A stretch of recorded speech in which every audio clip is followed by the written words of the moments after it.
Good evening, dear listener, and welcome back to the sleepy story tonight. As the world gently quiets and the day slowly drifts away, we return to a softer place, a place where time moves slowly, where the air feels warm and golden, and where even the smallest moments feel safe and full of quiet wonder.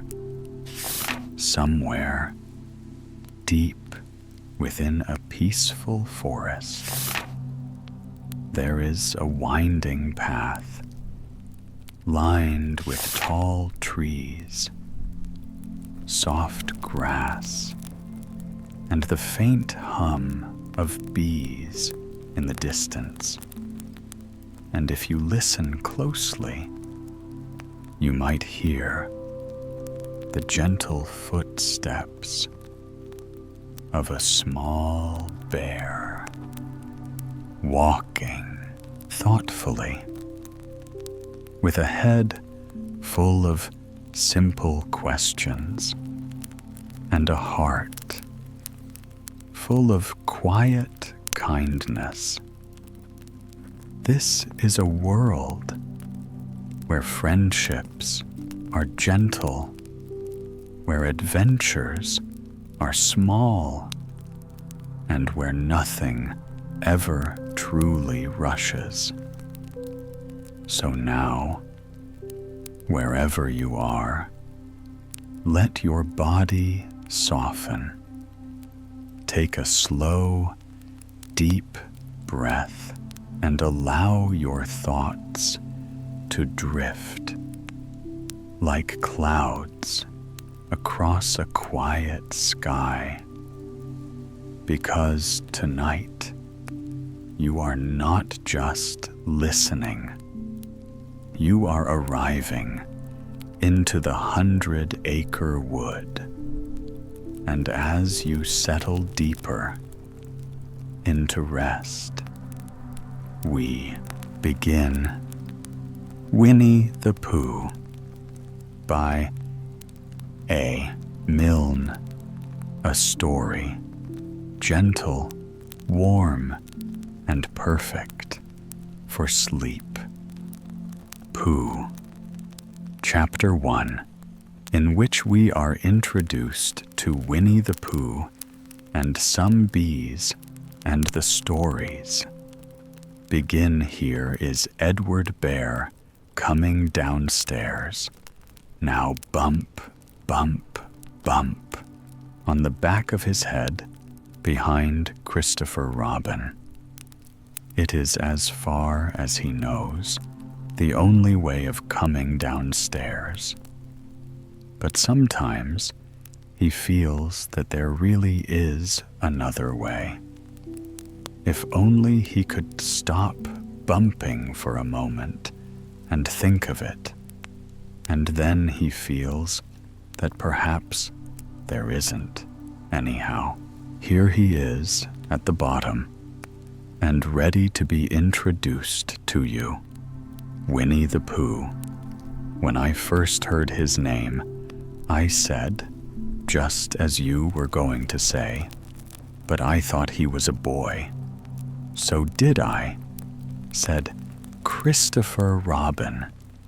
Then you can't call him Winnie. I don't, but you said he's Winnie the Pooh. Don't you know what that means?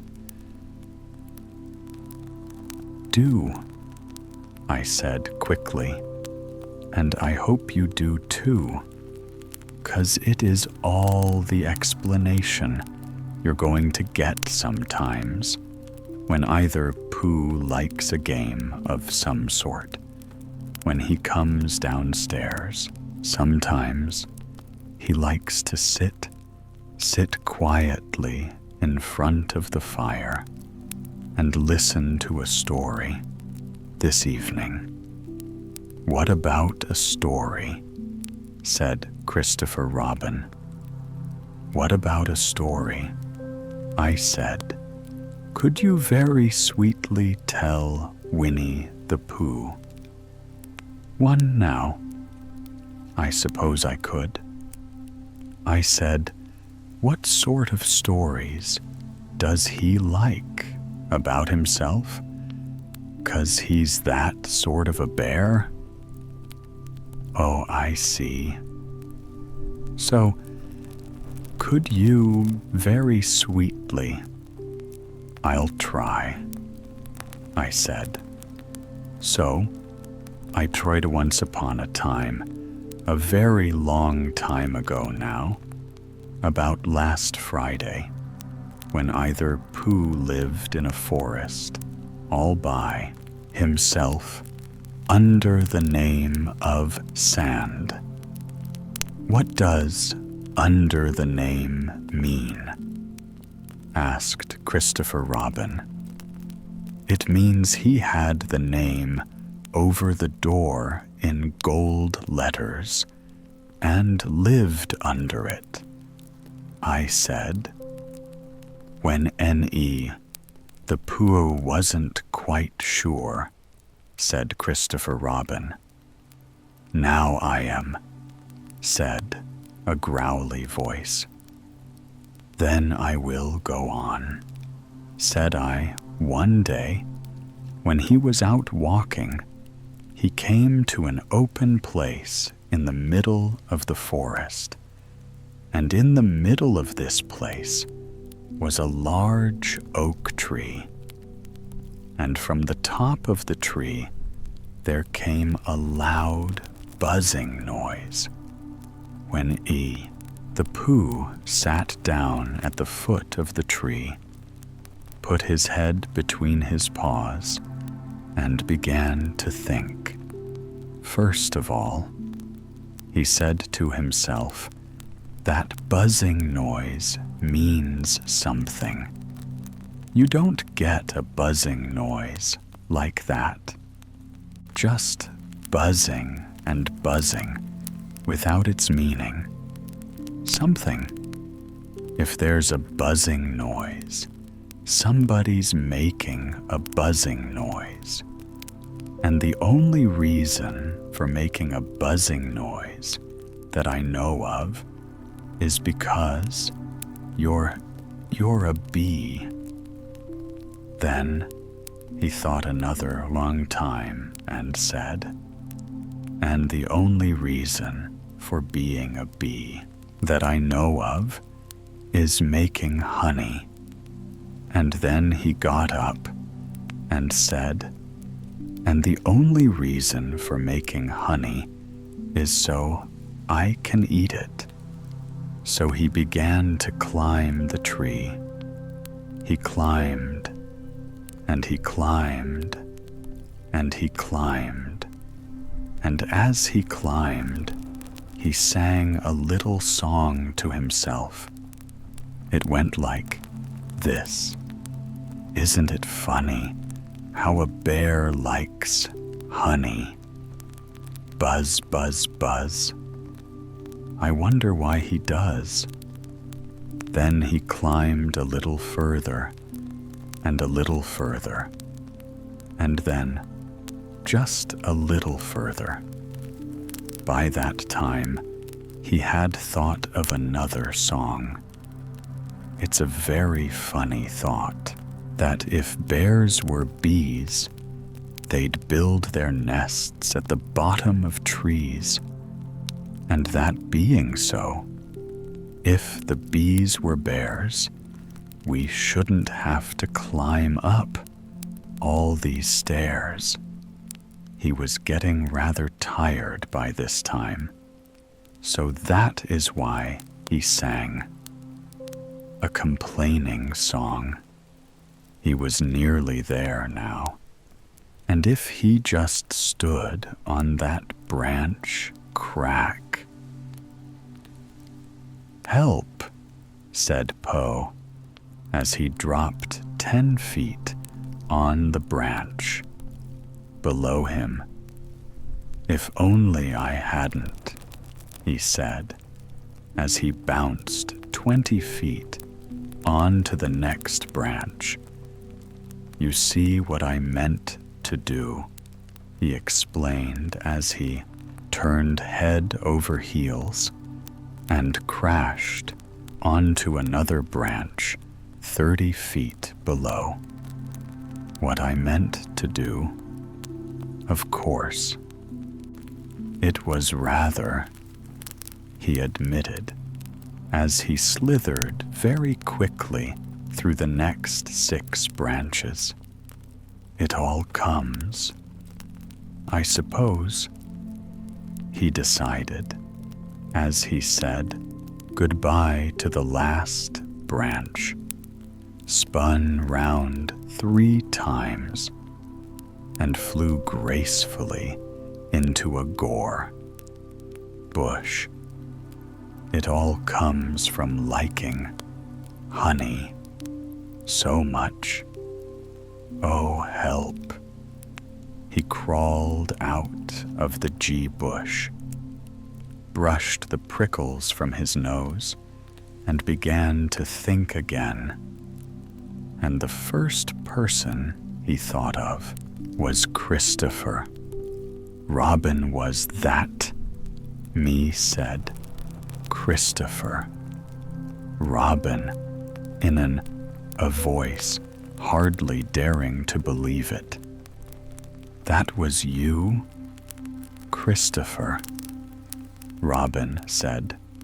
Nothing, but his eyes got larger and larger, and his face got pinker and pinker.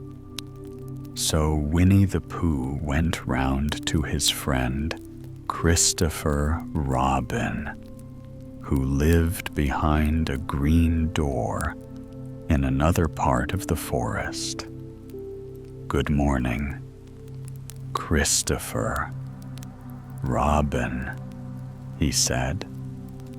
Good morning, Winnie the Pooh said. You?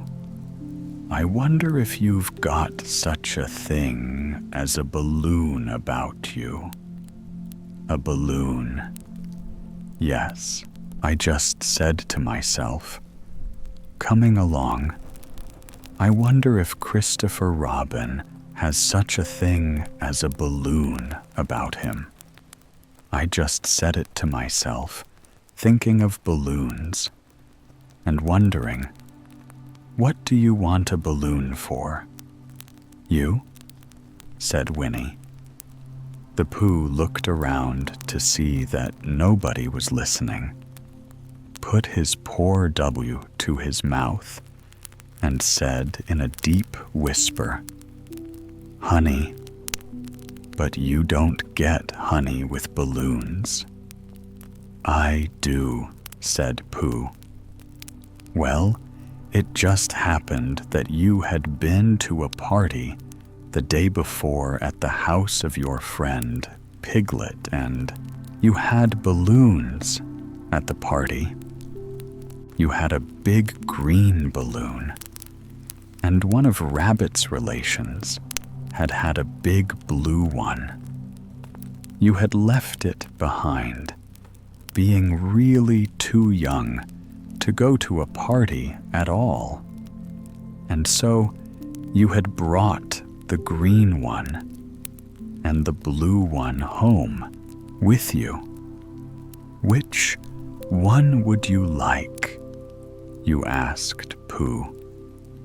He put his head between his paws and thought, very carefully.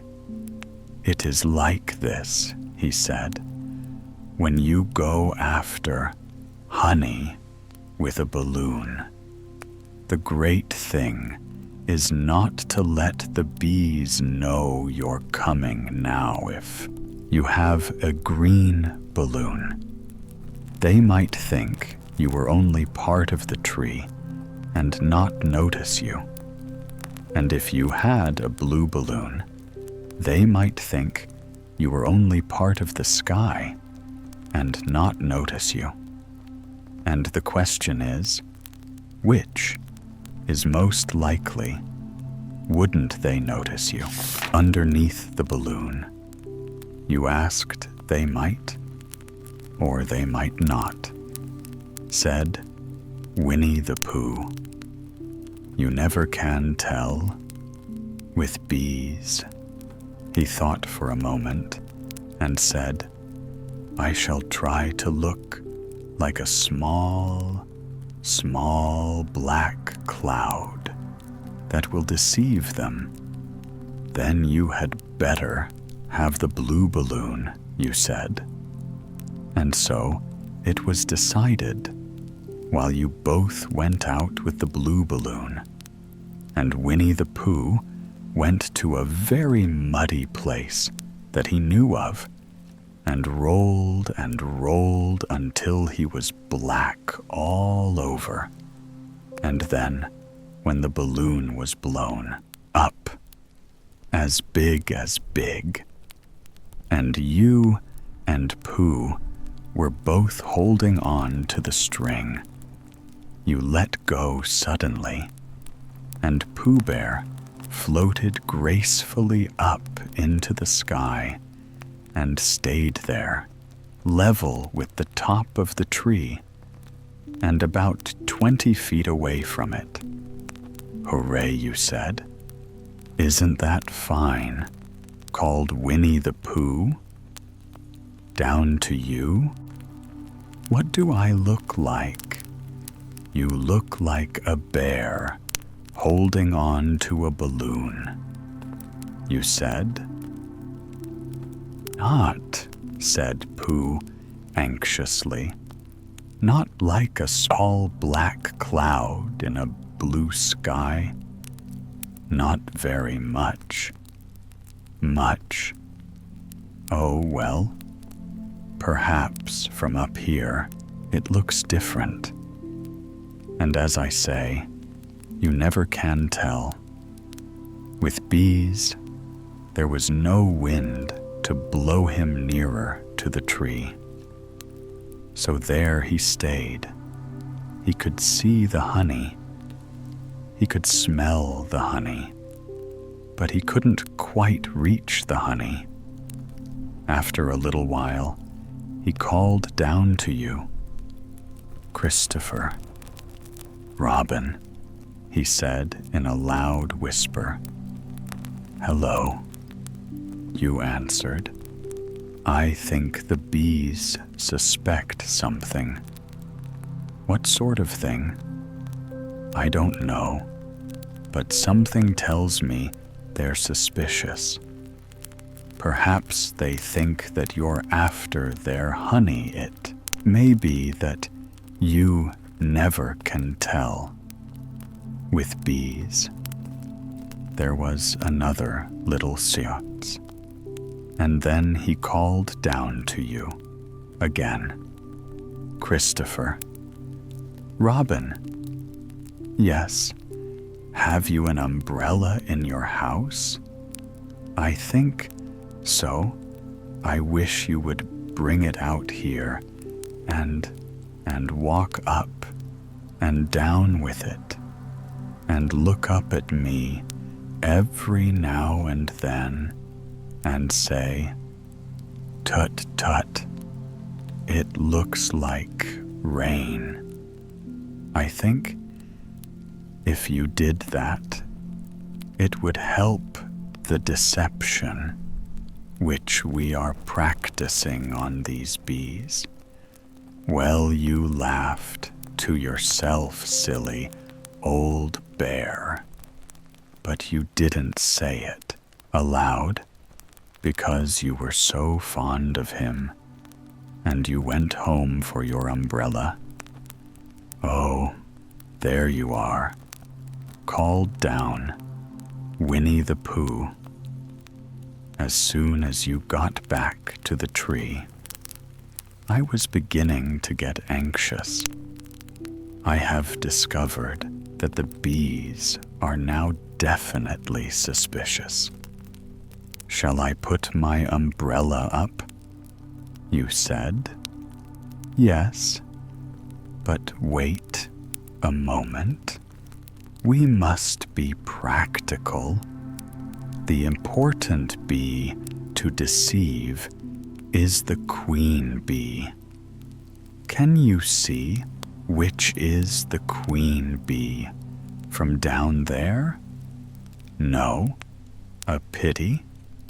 Well now, if you walk up and down with your umbrella, saying, "Tut, tut, it looks like rain," I shall do what I can by singing a little cloud song, such as a cloud might sing.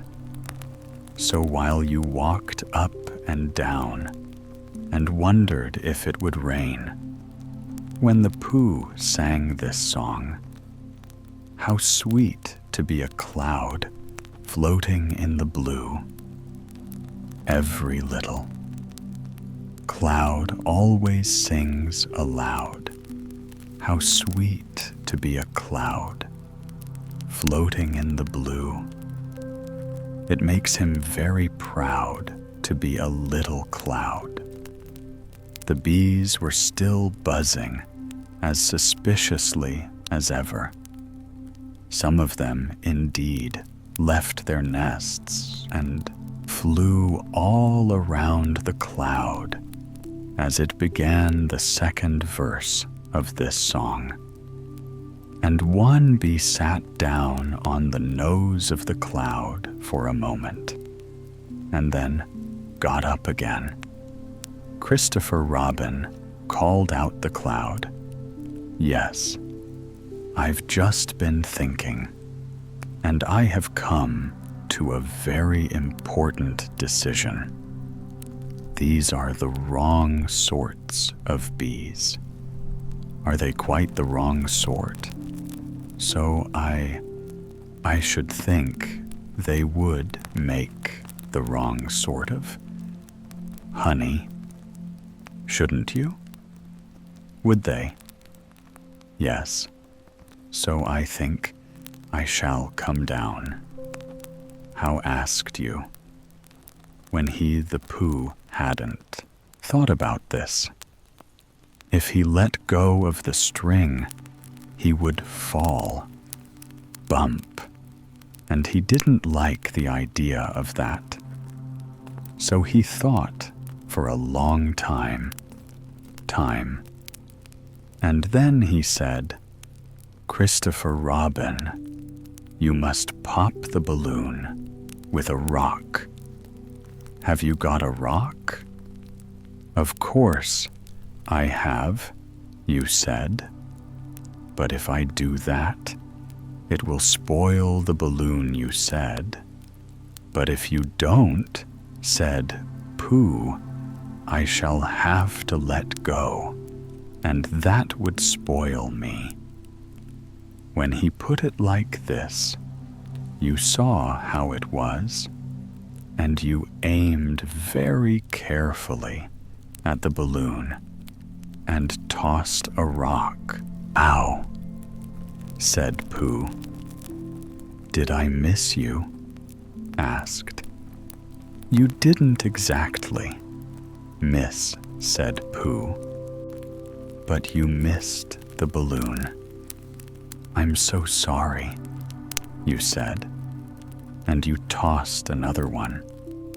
And this time you hid the balloon, and the air came slowly out, and Winnie the Pooh floated to the ground, but his arms were so stiff from holding on to the string of the balloon all that time that they stayed up straight in the air for more than a week.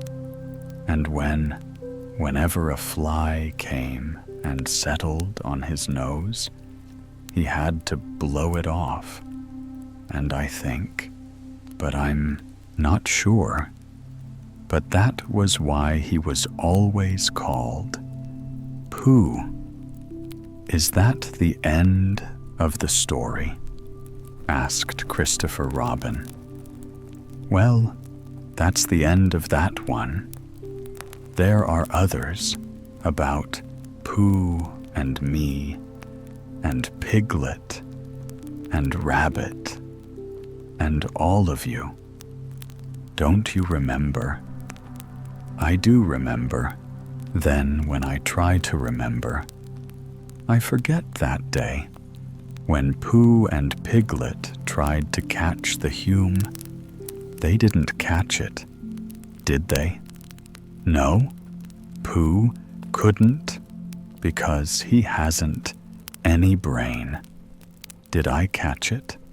Well, that comes into the story. Christopher. Robin nodded. I do, remember? He said. Only Pooh doesn't very well. So that's why he likes having it told to him again. Because then it's a real story, and not just a remembering. That's just how I feel, I said. Christopher. Robin gave a deep sigh, picked his bear up by the leg, and walked off to the door, trailing Pooh behind him.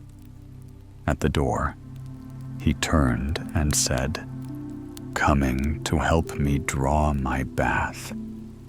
"I might," I said. "I didn't hurt him when I tossed the rock at him. Did I not a bit?" He nodded and went out, and in a moment I heard Winnie the Pooh, bump, bump, bump, going up the stairs behind him. Chapter 2, in which Pooh goes visiting and gets into a tight place. Edward, be known to his friends as Winnie the Pooh, or Pooh for short, was walking through the forest one day, humming proudly to himself.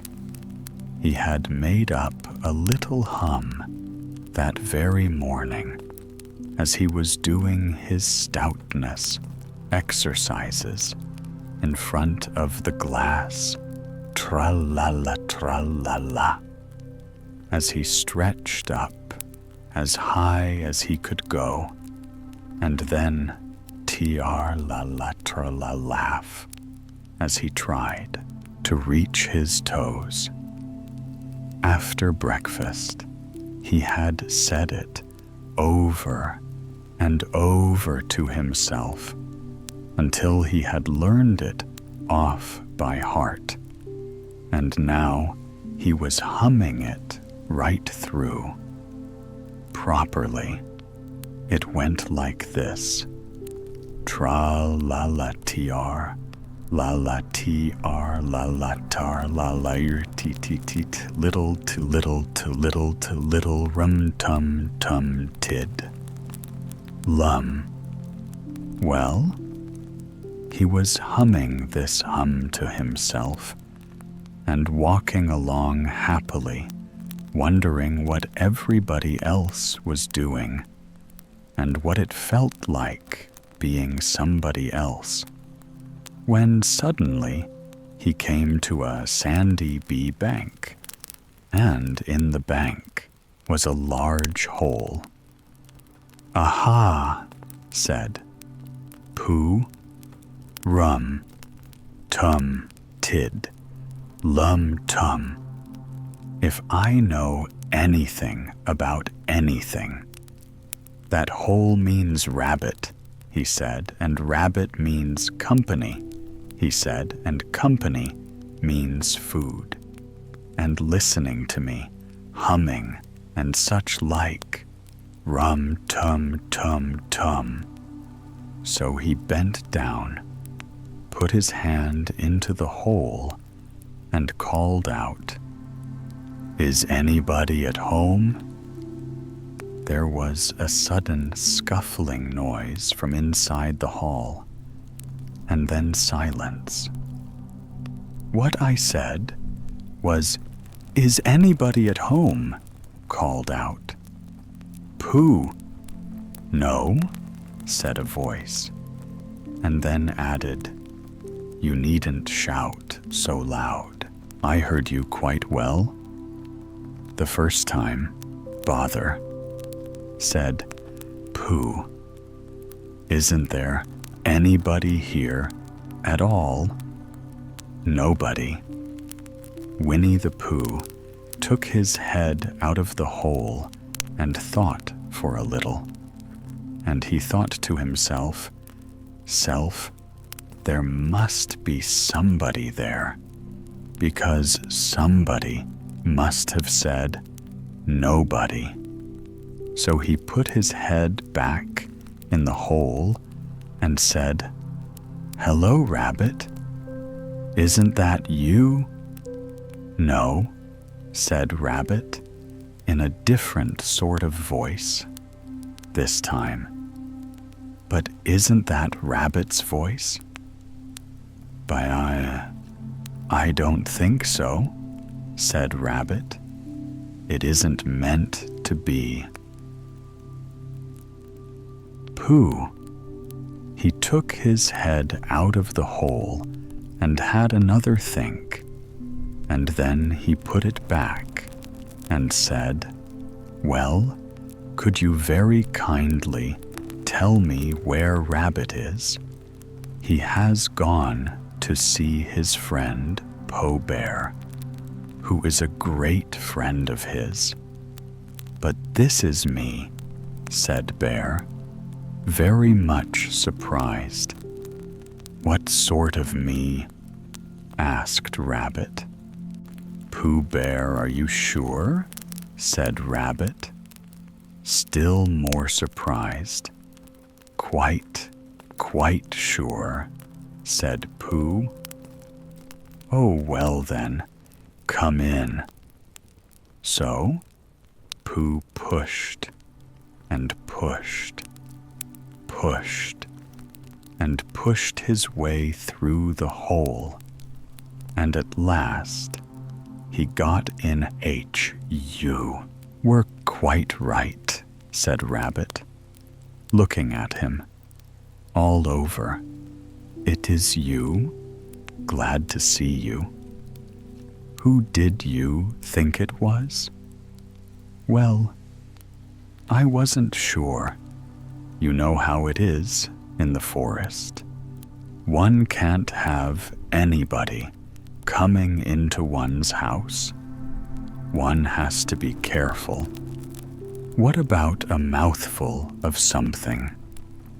Pooh always liked a little something at 11 o'clock in the morning, and he was very glad to see Rabbit getting out the plates and mugs. And when Rabbit said, "Honey," or "condensed milk with your bread," he was so excited that he said, "But both." And then, so as not to seem greedy, he added, "But don't bother about the bread, please." And after a long time after that, he said nothing, until at last, humming to himself in a rather sticky voice, he got up, shook Rabbit lovingly by the paw, and said that he must be going on. "Must you?" said Rabbit, politely. "Well," said Pooh, "I could stay a little longer if you and he tried very hard to look in the direction of the lair." "As a matter of fact," said Rabbit, "I was going out myself directly." "Well then, I'll be going. Gone, goodbye." "Well, goodbye, if you're sure you won't have any more." "Is there any more?" asked Pooh. Quickly, Rabbit took the covers off the dishes and said, "No, there wasn't." "I thought." "Not?" said Pooh, nodding to himself. "Well, goodbye. I must be going on." So he started to climb. Came out of the hole. He pulled with his front paws and pushed with his back. Pause, and in a little while, his nose was out in the open. Again, and then his ears, and then his front paws, and then his shoulders, and then, "Oh, help," said Pooh. "I better go back." "Bother," said Pooh. "I shall have to go on." "I can't do either," said Pooh. "Help and bother." Now by this time, Rabbit wanted to go for a walk too, and finding the front door full, he went out by the back door and came round to Pooh and looked at him. "Hello. Are you stuck?" he asked.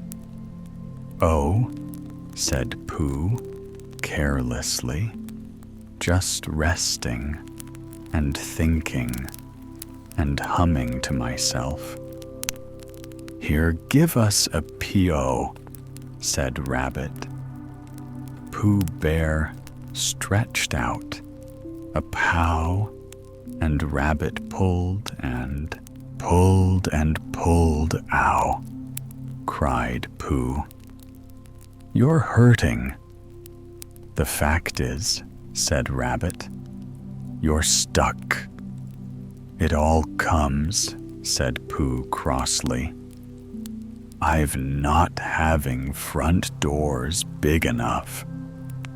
"It all comes," said Rabbit sternly, "I've eating too much." "I thought at the time," said Rabbit, "only I didn't like to say anything," said Rabbit, "that one of us was eating too much," said Rabbit, "and I knew it wasn't me." He said, Well, I shall go and fetch Christopher." Robin. Christopher. Robin lived at the other end of the forest, and when he came back with Rabbit and saw the front half of Pooh, he said, "Silly old bear," in such a loving voice that everybody felt quite hopeful. Again. "I was just beginning to think," said Bear, sniffing slightly, "that Rabbit might never be able to use his front door again. And I should hate that," he said. "So, should I?" Said Rabbit. "Use his front door again," said Christopher Robin. "Of course, he'll use his front door again." "Good," said Rabbit. "If we can't pull you out, Pooh, we might push you back."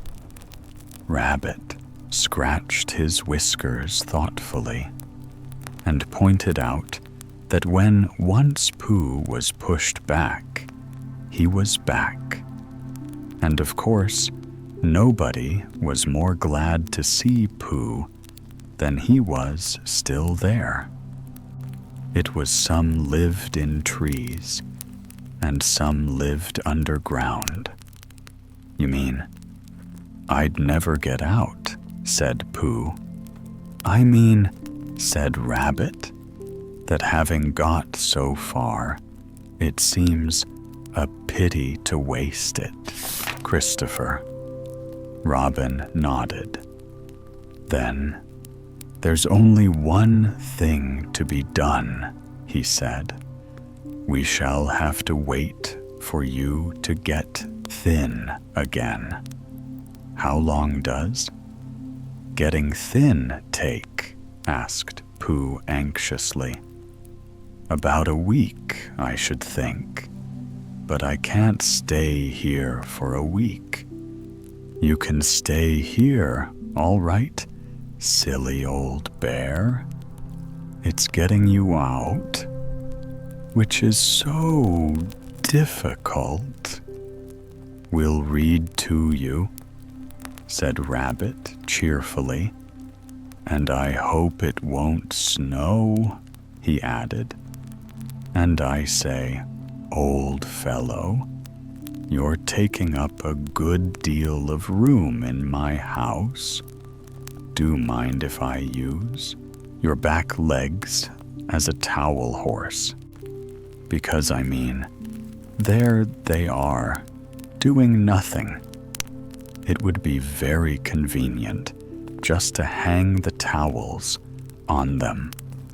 "Oh," we said, Pooh gloomily. "What about meals?"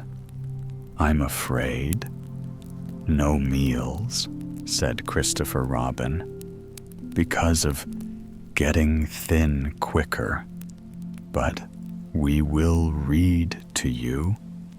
Bear began to sigh, and then found he couldn't, 'cause he was so tightly stuck, and a tear rolled down his eye as he said, "Then would you read a sustaining book such as would help and comfort a wedged bear in great tightness?" So for a week, Christopher Robin read that sort of book at the north end of Pooh, and Rabbit hung his washing on the south end, and in between, Bear felt himself getting slenderer and slenderer, and at the end of the week, Christopher Robin said, "Now." So he took hold of Pooh's front paws, and Rabbit took hold of Christopher Robin, and all Rabbit's friends and relations took hold of Rabbit, and they all pulled together. And for a long time, Pooh only said, "And oh!" And then, all of a sudden, he said, "Pop," just as if a cork were coming out of a bottle.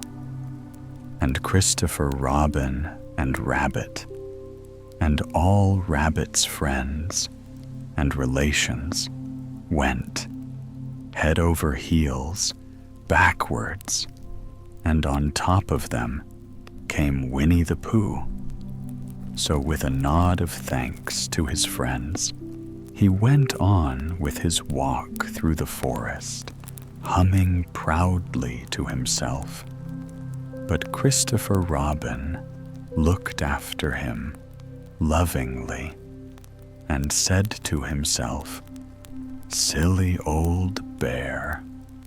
Chapter 3, in which Po and Piglet go hunting and nearly catch a wool. The pig lived in a very grand house in the middle of a beech tree, and the beech tree was in the middle of the forest, and the piglet lived in the middle of the house. Next to his house was a piece of broken board which had had Trespasses W on it. When Christopher Robin asked the pig low what it meant. He said it was his grandfather's name and had been in the family for a long time. Christopher Robin said, "You couldn't be called Trespasses, W." And Piglet said yes, you could, because his grandfather was short for Trespasses. Will, which was short for Trespassers. William and his grandfather had two names in case he lost one. Trespasses after an uncle, and William after Trespasses. "I've got two names," said Christopher Robin, carelessly. "Well, there you are. That proves it," said Piglet. One fine winter's day, when Piglet was brushing away the snow in front of his house, he happened to look up, and there was Winnie. The Pooh was walking round and round in a circle, thinking of something else. And when Piglet called to him, he just went on walking. "Hello?" said Piglet. "What are you doing hunting?" said Pooh. "A hunting? What tracking?" "Something," said Winnie the Pooh very mysteriously. "Tracking what?" said Piglet, coming closer. "That's just what I ask myself. I ask myself, what do you think you'll answer? I shall have to wait until I catch up with it," said Winnie the Pooh. "Now look there." He pointed to the ground in front of him. "What do you see?" "They're tracks," said Piglet. "Poor marks." He gave a little squeak of excitement.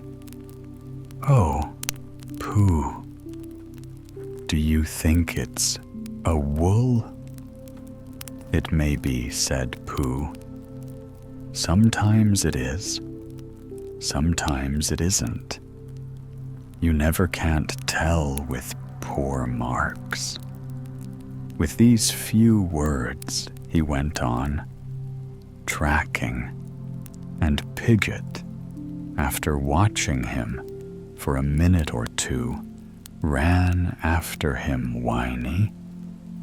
The Pooh had come to a sudden stop and was bending over the tracks in a puzzled sort of way. "Well, what's the matter?" asked Piglet. "It's a very funny thing," said Bear, "but there seems to be two animals. Now, this, whatever it was, has been joined by another, whatever it is, and the two of them are now proceeding in company. Would you mind coming with me, Piglet, in case they turn out to be hostile animals?" Piglet scratched his ear in a nice sort of way and said that he had nothing to do until Friday and would be delighted to come. Case it really was a wool. "You mean, in case it is really two ouzels," said Winnie the Pooh. And Piglet said that, anyhow, he had nothing to do until Friday. So off they went together. There was a whole penny of large trees just here, and it seemed as if the two woozles if that is what they were, had been going round this spinning. So round this spinney went Pooh and Piglet after them. Piglet passed the time by telling Pooh what his grandfather trespasses W had done to remove stiffness after tracking, and how his grandfather trespasses. W had suffered in his later years from shortness of breath and other matters of interest, and Pooh wondered what a grandfather was like, and if perhaps this was two grandfathers they were after now, and if so, whether he would be allowed to take one home and keep it, and what Christopher Robin would say. And still the tracks went on in front of them. Suddenly, Winnie the Pooh stopped and pointed excitedly in front of him.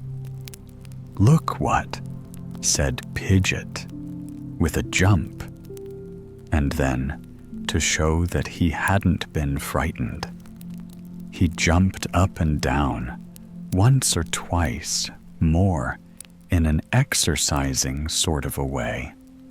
The tracks said "Puh." A third animal has joined the other two. "Pooh," said Piglet. "Do you think it is another Wooloo?" said Pooh, "because it makes different marks. It is either two woozles and one, as it might be Whizzle, or two as it might be Whistles, and one, if so, it is Woola. Let us continue to follow them." So they went on, feeling just a little anxious now, in case the three animals in front of them were of hostile intent. And Piglet wished very much that his grandfather, Tweedledee, were there, instead of elsewhere. And Pooh thought how nice it would be if they met Christopher Robin suddenly, but quite accidentally, and only because he liked Christopher Robin so much. And then, all of a sudden, Winnie the Pooh stalked again and licked the tip of his nose in a cooling manner, for he was feeling more hot and anxious than ever in his life. Before there were 4 animals in front of them.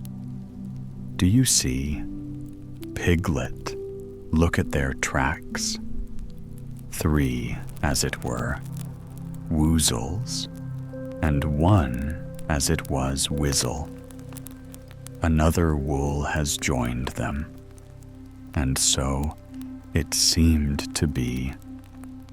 There were the tracks crossing over each other, here getting muddled up with each other, there, but quite plainly, every now and then, the tracks of 4 sets of pores, I think, said Piglet, when he had licked the tip of his nose too, and found that it brought very little comfort. I think that I have just remembered something. I just remembered something that I forgot to do yesterday. And shan't be able to do tomorrow. So I suppose I really ought to go back and do it now. We'll do it this afternoon, and I'll come with you, said Pooh. "It isn't the sort of thing you can do in the afternoon," said Pidgeot quickly. "It's a very particular morning thing that has to be done in the morning, and if possible, between the hours of, well, what would you say the time was now about 12? Said Winnie the Pooh, looking at the sun, between, as I was saying, at the hours of 12 and 125. So, really, dear old Pooh, if you'll excuse me." Piglet paused. "What's that?" Pooh looked up at the sky, and then, as he heard the whistle again, he looked up into the branches of a big oak tree. And then he saw a friend of his. "It's Christopher Robin," he said. "Then you'll be all right," said Piglet. "You'll be quite safe with him. Goodbye." And he trotted off home as quickly as he could, very glad to be out of all danger again. Christopher Robin came slowly down his tree. "Silly old bear," he said. "What were you doing first? You went round the spinney twice by yourself, and then Piglet ran after you, and you went round again together, and then you were just going round a fourth time." "Wait a moment," said Winnie the Pooh, holding up his paw. He sat down and thought in the most thoughtful way he could think. Then he fitted his paw into one of the tracks, and then he scratched his nose twice and stood up. "Yes," said Winnie the Pooh. "I see now. I've been full foolish and deluded, and I'm a bear of no brain at all. You're the best bear in all the world," said Christopher Robin soothingly. "Am I?" said Pooh, hopefully, and then he brightened up. Suddenly, anyhow, he said, "It is nearly lunch time," so he went home for it. Chapter 4, in which Eeyore loses a tail and Pooh finds one. The old gray donkey.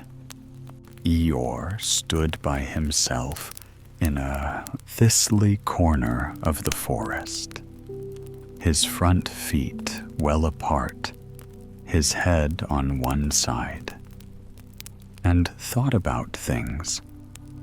Sometimes he thought sadly to himself, "Why?" And sometimes he thought wherefore, and sometimes he thought in as much as which, and sometimes he didn't know quite what he was thinking about. So when Winnie the Pooh came stumping along, he was very glad to be able to stop thinking for a little in order to say, "How do you do?" in a gloomy manner to him. "And how are you?" said Winnie the Pooh. Shook his head from side to side. Not very. How he said, "I don't seem to have felt at all. How for a long time. Dear, dear," said Pooh. "I'm sorry about that. That's... Have a look at you."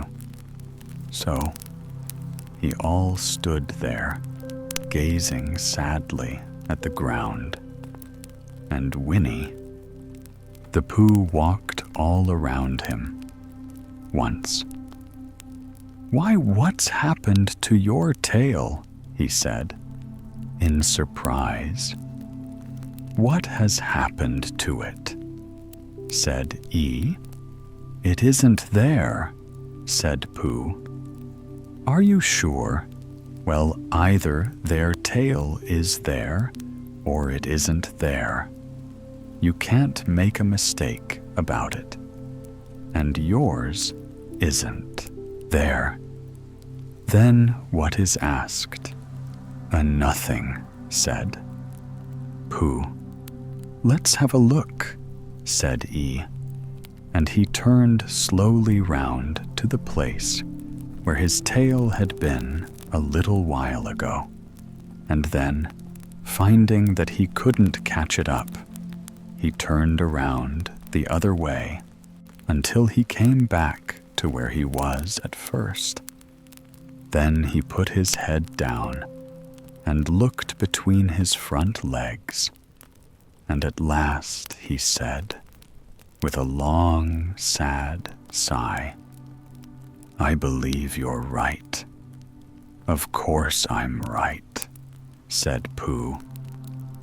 "That accounts for a good deal, Feel," said he all gloomily. "It explains everything. No wonder you must have left it somewhere," said Winnie the Pooh. "Somebody must have taken it," said. "How like them," he added, after a long silence, who felt that he ought to say something helpful about it, but didn't quite know what, so he decided to do something helpful. Instead, he said solemnly, "I, Winnie the Pooh, will find your tail for you." "Thank you," Pooh answered. "You're a real friend, not like some," he said. So Winnie the Pooh went off to find Tali. It was a fine spring morning in the forest. As he started out, little soft clouds played happily in a blue sky, skipping from time to time in front of the sun, as if they had come to put it out, and then sliding away suddenly, so that the next might have his turn through them. And between them, the sun shone bravely, and a CS, which had worn its furs all the year round, seemed old and doughy now beside the new green lace which the beaches had put on so prettily through the seas. And Spinny marched, be down open, slopes of GS and heather, over rocky beds of streams, up steep banks of sandstone, into the heather again. And so at last, tired and hungry, to the 100-acre wood. For it was in the 100-acre wood that Owl lived. And if anyone knows anything about anything, said B to himself, it's Owl who knows something about something. Or my name's not Winnie the Pooh, which it is, he added. So there you are. Owl lived at the Chestnuts, an old world residence of great charm, which was grander than anybody else's, because it had both a knocker and a bell. Pool underneath the knocker, there was a notice which said, "Please ring if answer is required." Underneath the bell, pull, there was a notice which said, "Please knock if answer is not required." These notices had been written by Christopher Robin, who was the only one in the forest who could spell. For owl-wise, though he was in many ways able to read and write and spell his own name, somehow went all to pieces over delicate words like measles and buttered toast. Winnie the Pooh read the two notices very carefully, first from left to right, and afterwards, in case he had missed some of it, from right to left.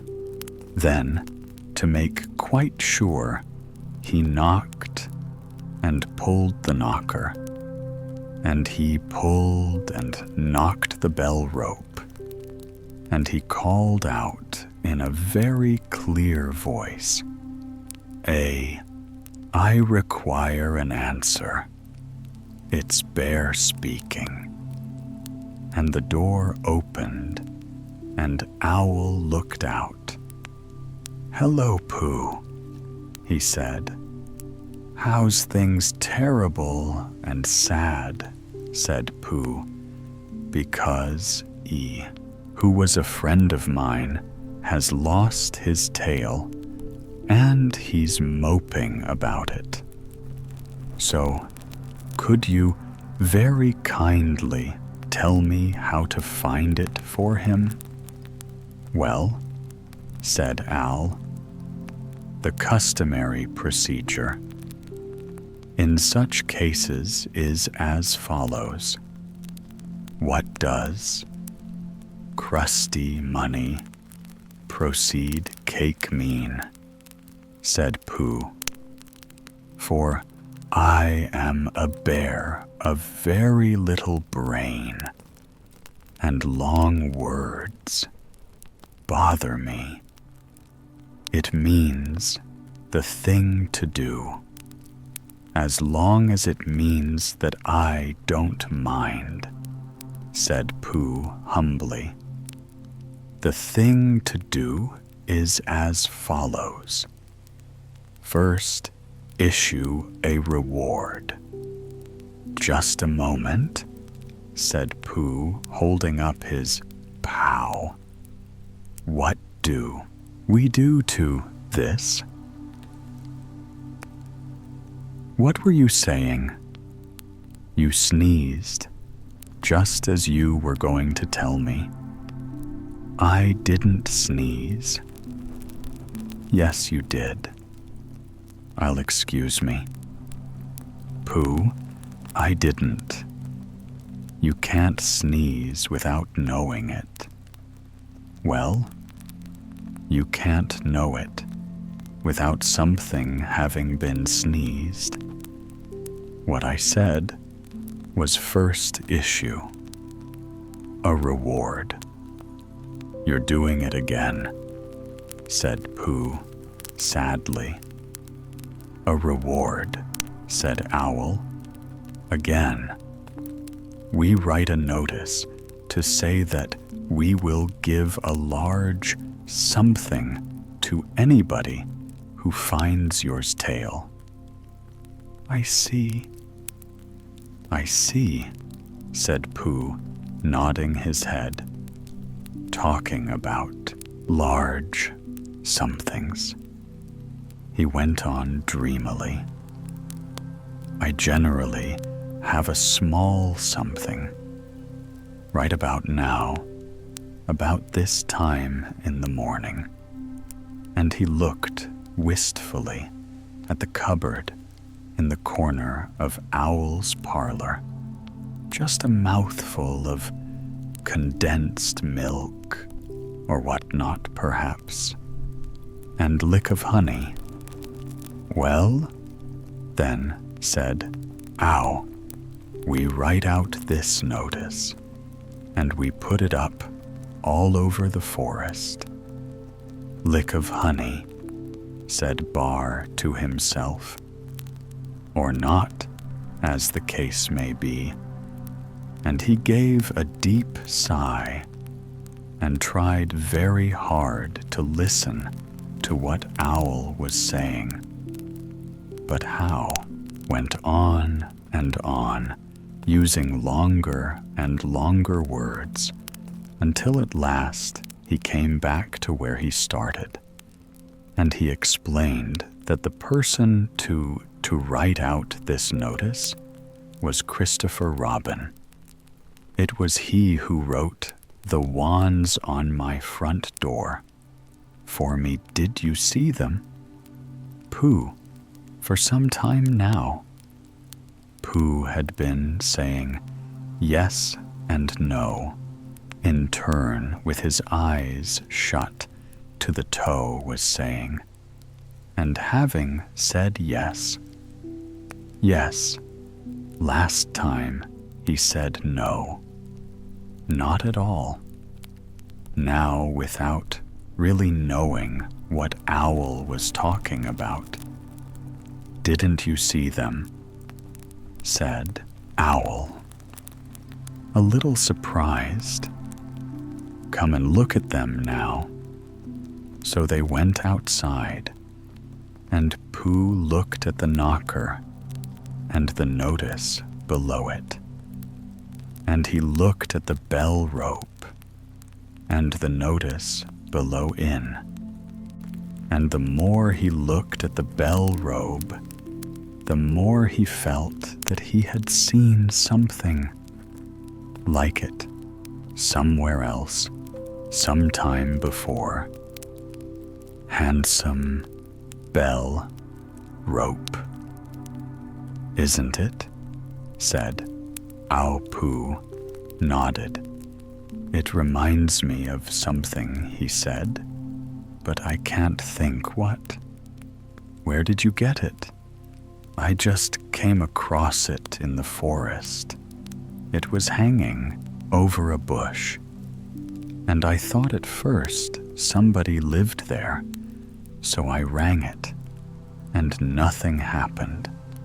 Then I rang it again, very loudly, and it came off in my hand, and as nobody seemed to want it, I took it home, said Owl. Solemnly, you made a mistake. Somebody did want it. Hooey, my dear friend. He was fond of it. Fond of it? Asked Owl. Attached to it, said Winnie the Pooh sadly. So with these words, he unhooked it and carried it back to Eel. And when Christopher Robin had nailed it on in its right place, again Eeyore frisked about the forest, waving his tail so happily that Winnie the Pooh came over, all funny, and had to hurry home for a little snack of something to sustain him, and wiping his mouth. Half an hour afterwards, he sang to himself proudly, "Who found the tail?" I said, "Pooh at." Only it was really I found the tale, Chapter 5, in which Piglet meets a Hume one day, when Christopher Robin and Winnie the Pooh and Piglet were all talking together. Christopher. Robin finished the mouthful he was eating and said carelessly, "I saw a hair lump today." Piglet. "What was it doing?" asked Piglet. "Just lumping along?" said Christopher. Robin. "I don't think it saw me." "I saw one once," said Piggin. "At least, I think I did. Only, perhaps, it wasn't." "So did I," said Pooh, wondering what a Hume was like. "You don't often see them," said Christopher. Robin carelessly. "Not now," said Piglet. "Not at this time of year," said Pooh. Then they all talked about something else until it was time for Pooh and Piglet to go home together. At first, as they stumped along the path which edged the 100-acre wood, they didn't say much to each other.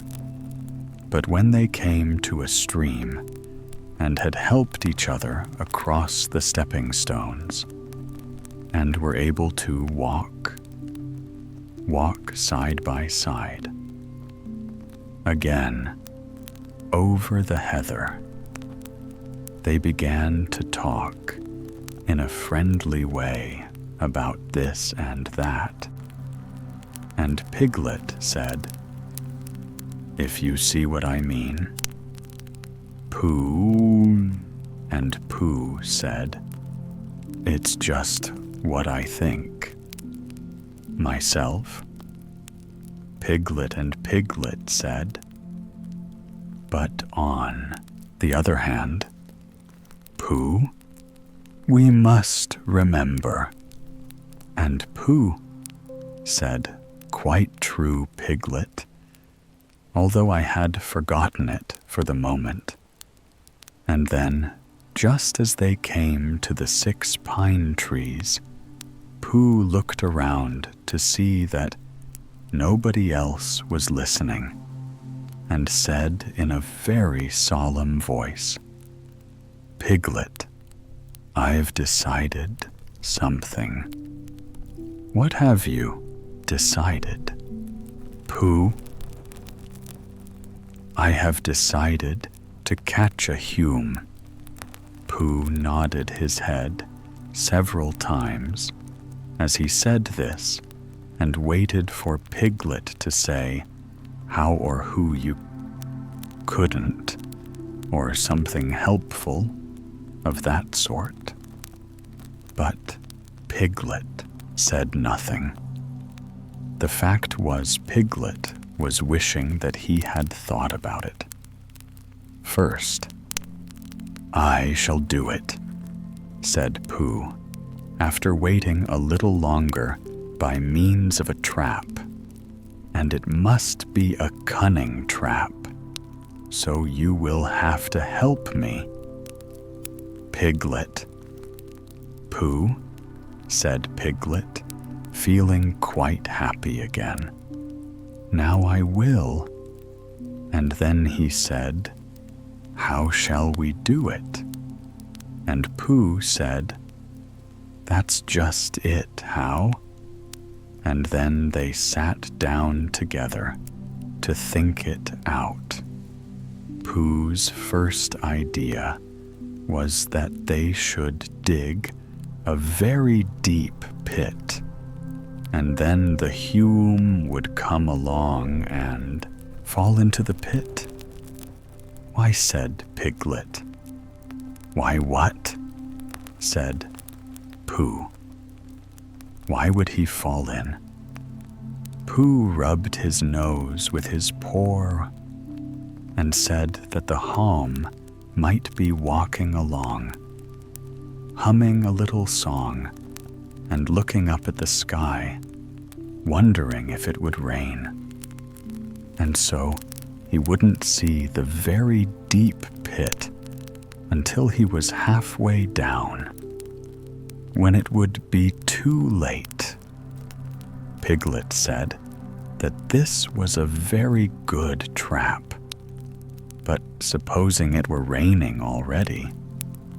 Pooh rubbed his nose again and said that he hadn't thought of that, and then he brightened up and said that if it were raining already, the Hume would be looking at the sky, wondering if it would clear up, and so he wouldn't see the very deep pit until he was halfway down, when it would be too late.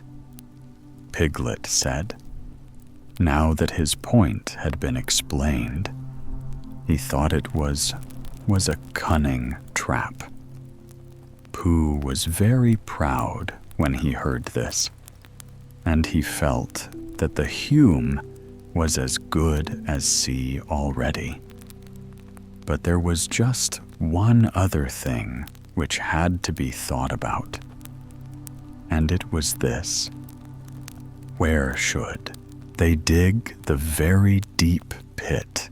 Piglet said that the best place would be somewhere where a half lump was just before he fell into it, only about a foot farther on.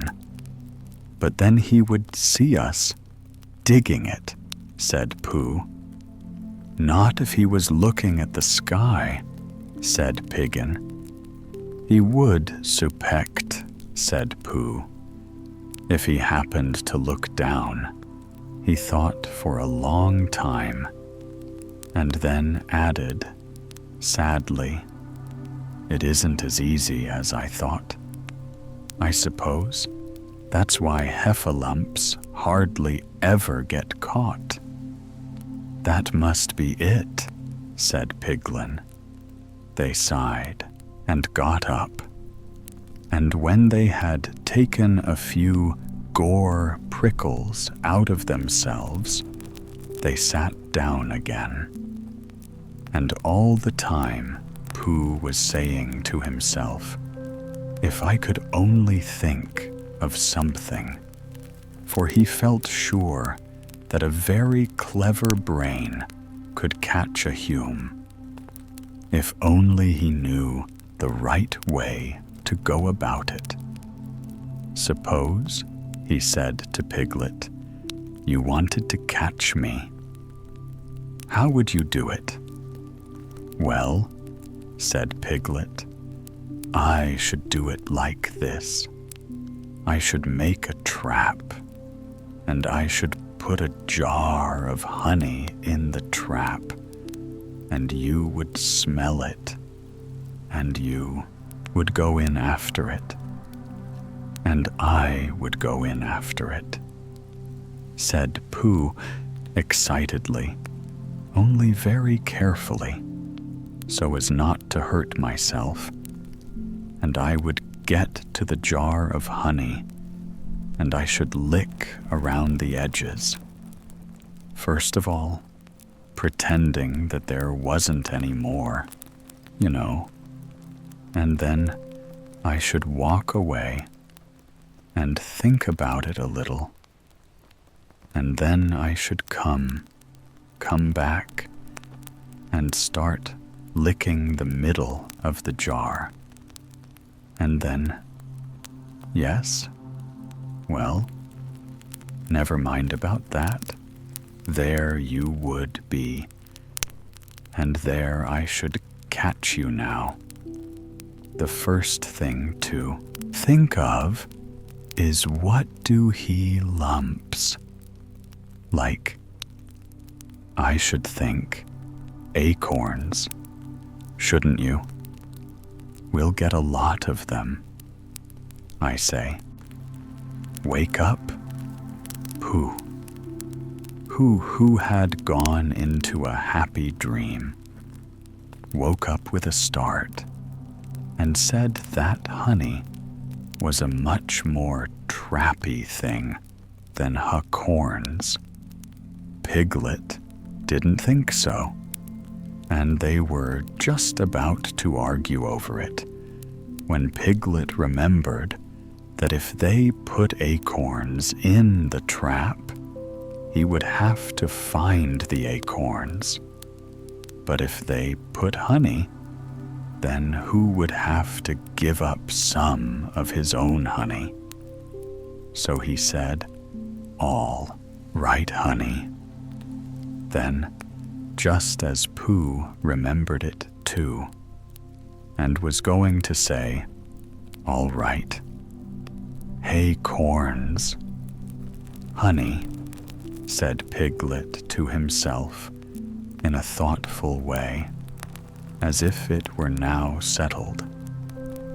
"I'll dig the pit while you go and get the honey." "Very well," said Pooh, and he stumped off. As soon as he got home, he went to the ladder, and he stood on a chair and took down a very large jar of honey from the top shelf. It had honey, H-U-Y, written on it. But just to make sure, he took off the paper cover and looked at it, and it looked just like honey. "But you never can tell," said Pooh. "I remember my uncle saying once that he had seen cheese, just this color." So he put his tongue in and took a large lick. "Yes," he said, "it is no doubt about that. And honey, I should say, right down to the bottom of the jar, unless, of course, somebody put cheese, and at the bottom, just for a joke. Perhaps I'd better go a little further, just in case heffalumps don't like cheese, same as me." And he gave a deep sigh. "I was right. It is honey, right the way down." Having made certain of this, he took the jar back to Piglet, and Piglet looked up from the bottom of his very deep pit and said, "Got it." And Pooh said, "Yes, but it isn't quite a full jar." And he threw it down to Piglet, and Piglet said, "No, it isn't. Is that all you've got left?" And Pooh said, "Yes, because it was." So Piglet put the J at the bottom of the pit and climbed out, and they went off home together. "Well, good night, Pooh," said Piglet, when they had got to Pooh's house. "And we meet at 6 o'clock tomorrow morning by the pine trees and see how many heffalumps we've got in our trap." 6 o'clock, Piglet. "And have you got any string?" "No. Why do you want string to lead them home with?" "Oh, I think half lumps come. If you whistle, some do, and some don't. You never can tell with Hiom. Well, good night, good night." And off Piglet trotted to his house, trespasses. While Pooh made his preparations for bed, some hours later, just as the night was beginning to steal away, Pooh woke up, suddenly, with a sinking feeling.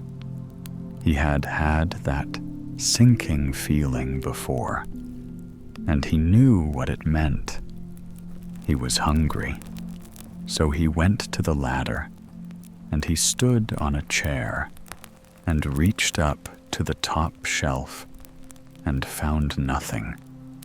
That's funny, he thought. I know. I had a jar of honey there, a full jar full of honey, right up to the top, and it had honey written on it so that I should know it was honey. It's very funny. And then he began to wander up and down, wondering where it was, and murmuring a murmur to himself, like this.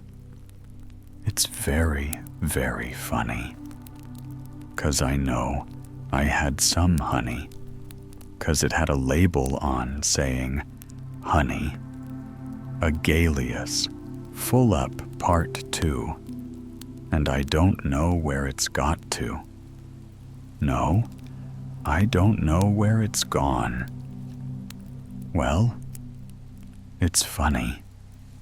He had murmured this to himself 3 times in a singing sort of way, when he suddenly remembered he had put it into the cunning trap to catch the Hume, but said, Pooh, it all comes of trying to be kind to Holmes. And he got back into bed. But he couldn't sleep. The more he tried to sleep, the more he couldn't. He tried counting sheep, which is sometimes a good way of getting to sleep. And as that was no good, he tried counting Holmes, and that was worse, because every Hume that he counted was making straight for a pot of Pooh's honey and eating it all. For some minutes he lay there miserably, but when the 587 Hume was licking his jaws and saying to itself, very good honey, this I don't know when I've tasted it better. Pooh could bear it no longer. He jumped out of bed. He ran out of the house, and he ran straight to the 6 pine trees. The sun was still in bed, but there was a lightness in the sky over the 100-acre wood, which seemed to show that it was waking up and would soon be kicking off the clothes.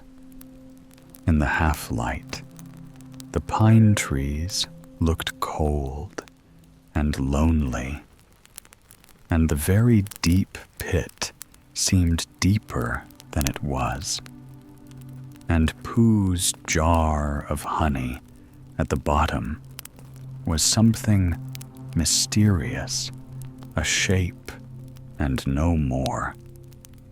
But as he got nearer to it, his nose told him that it was indeed honey, and his tongue came out and began to polish up his mouth. Ready for it, bother, said Pooh, as he got his nose inside the jar. A Hume has been eating it. And then he thought a little and said, oh no, I did. I forgot. Indeed, he had eaten most of it, but there was a little left at the very bottom of the jar, and he pushed his head right in and began to lick by and by. Piglet woke up. As soon as he woke, he said to himself. And then he said bravely, "Yeah?" And then, still more bravely, "Quite so." But he didn't feel very brave for the word, which was really running about in his brain, was heffalumps. What was a he? Lump. Like, was it? Fierce? Did it come when you whistled? And how did it come? Was it fond of pigs at all? If it was fond of pigs, did it make any difference? What sort of pig, supposing it was? Fierce. With pigs, would it make any difference if the pig had a grandfather called Trespasses? William, he didn't know the answer to any of these questions, and he was going to see his first Hume in about an hour from now. Of course, Pooh would be with him, and it was much more friendly with two. But suppose Hume were very fierce, with pigs and bears. Wouldn't it be better to pretend that he had a headache and couldn't go to the 6 pine trees this morning? But then suppose that it was a very fine day, and there was no heat. Lump in the trap here, he would be in bed all the morning, simply wasting his time for nothing. What should he do? And then he had a clever idea. He would go up very quietly to the 6 pine trees. Now pee very cautiously into the trap and see if there was a Hume there. And if he was, he would go back to bed. And if there wasn't, he wouldn't. So off he went. At first, he thought that there wouldn't be a he lump in the trap. And then he thought that there would.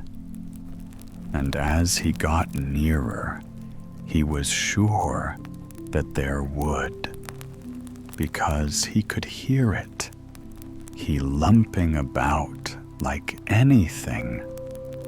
Oh dear, oh dear, oh dear, said Piglet to himself, and he wanted to run away, but somehow, having got so near, he felt that he must just see what a Hume was like. So he crept to the side of the trap and looked in, and all the time Winnie the Pooh had been trying to get the honey jar off his head. The more he shook it, the more tightly it stuck. Bother, he said inside the jar, and help, and mostly.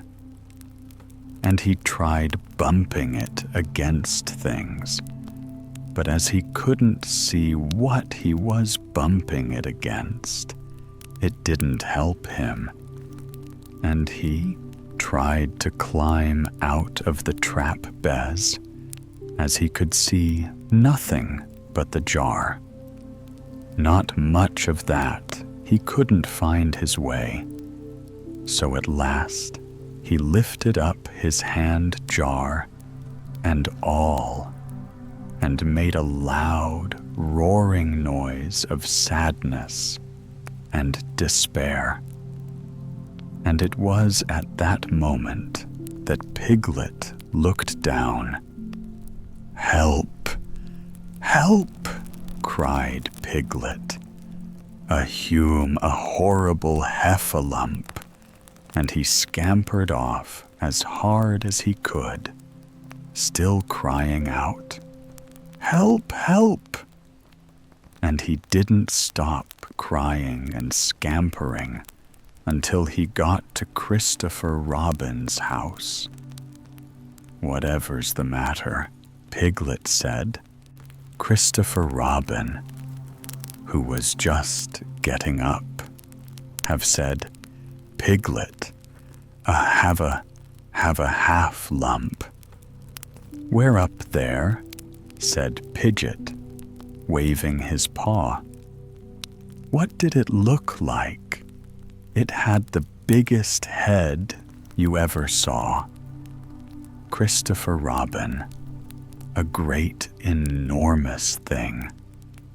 Like nothing, a huge, big, I don't know, like an enormous big, nothing like a jar. "Well," said Christopher Robin, putting on his shoes, "I shall go and look at it." "Come on." Piglet wasn't afraid if he had Christopher Robin with him. So off they went. "Oh, I can hear it." "Can't you?" said Piglet as they got near. "Can hear something," said Christopher Robin. It was Pooh, bumping his head against a tree. Route he had found. "There," said Piglet. Isn't it awful?" And he held on tight to Christopher Robin's hand. Suddenly, Christopher Robin began to laugh, and he laughed, and he laughed, and he laughed. And while he was still laughing, crash went the heffalumps head against the tree. Smash went the jar, and out came Po head again. Then Piglet saw what a foolish Piglet he had been, and he was so ashamed of himself that he ran straight off home and went to bed with a headache. But Christopher Robin and Pooh went home to breakfast together. "Oh, Bear," said Christopher Robin, "how I do love you." "So do I," said Po. Chapter 6, in which Eeyore has a birthday and gets 2 present. The old gray donkey stood by the side of the stream and looked at himself in the water. "Pathetic," he said. "That's what it is. Pathetic." He turned and walked slowly down the stream. For 20 yards splashed across it, and walked slowly back on the other side. Then he looked at himself in the water again. "As I thought," he said, "no better. From this side, but nobody minds. Nobody cares. Pathetic. That's what it is." There was a crackling noise in the bracken behind him, and out came Pooh. "Good morning," he said. "Pooh, good morning." "Pooh Bear," said Eel gloomily. "If it is a good morning," he said, "which I doubt. Why? What's the matter?" "Nothing. Poor nothing. We can't all, and some of us don't. That's all there is to it." "Can't all? What?" said Pooh, rubbing his nose. "Cheerfulness, song and dance. Here we go, around the murie bush," said Pooh. He thought for a long time and then asked, "What murie bush is?" "That," Bon Home went on, gloomily. "French word, meaning bon homie," he explained. "I'm not complaining, but there it is." Pooh sat down on a large stone and tried to think this out.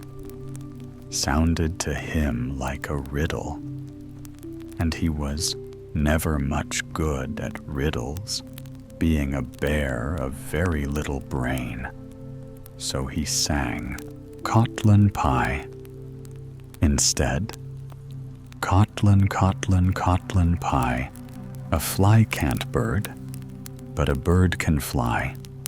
Ask me a riddle, and I reply, Kotlin Kotl, Saint Kotlin Pie."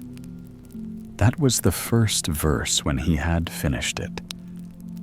I didn't actually say that he didn't like it, so Pooh very kindly sang the second verse to him. "Kotlin, Kotlin, Kotlin, Pie. A fish can't whistle, and neither can I ask me a riddle. And I reply, Kotlin, Kotlin, Kotlin Pie." Still said nothing at all. So Pooh hummed the third verse quietly to himself. "Kotlin, Kotlin, Kotlin Pie. Why does a chicken? I don't know. Why ask me a riddle?" And I reply, F, Kotlin, Kotlin, Kotlin Pie. "That's right," said Sing Humpty, Tiddly Humpty.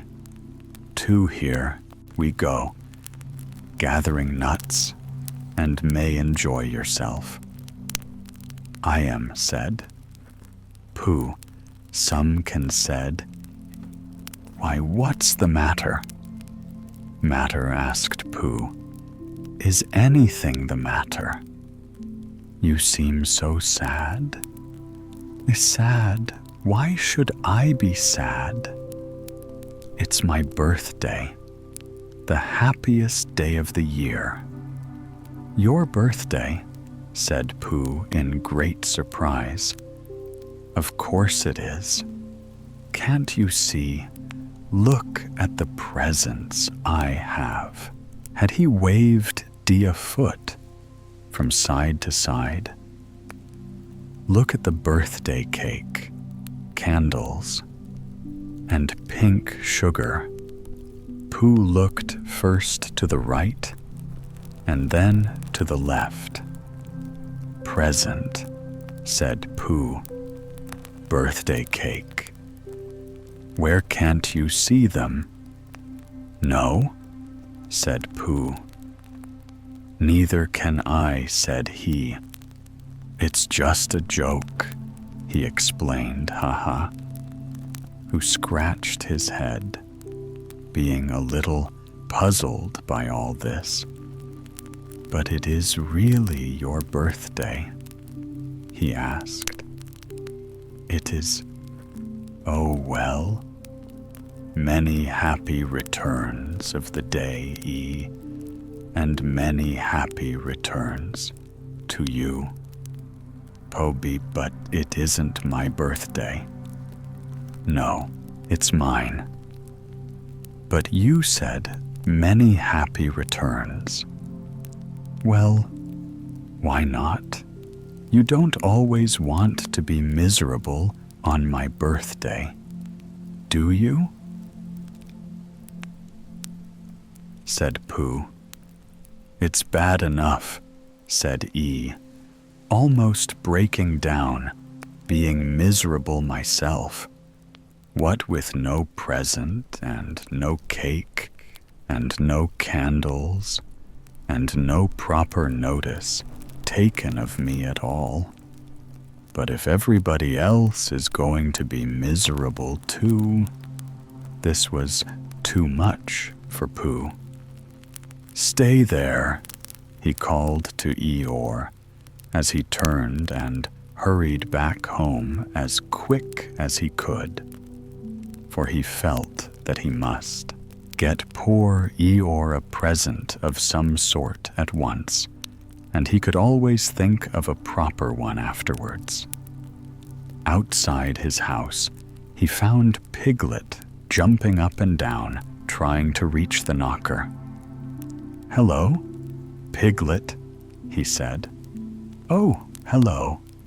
Pooh said, "Piglet, what are you trying to do?" "I was trying to reach the knock," said Piglet. "I just came round." "Well, let me do it for you," said Pooh kindly. So he reached up and knocked at the door.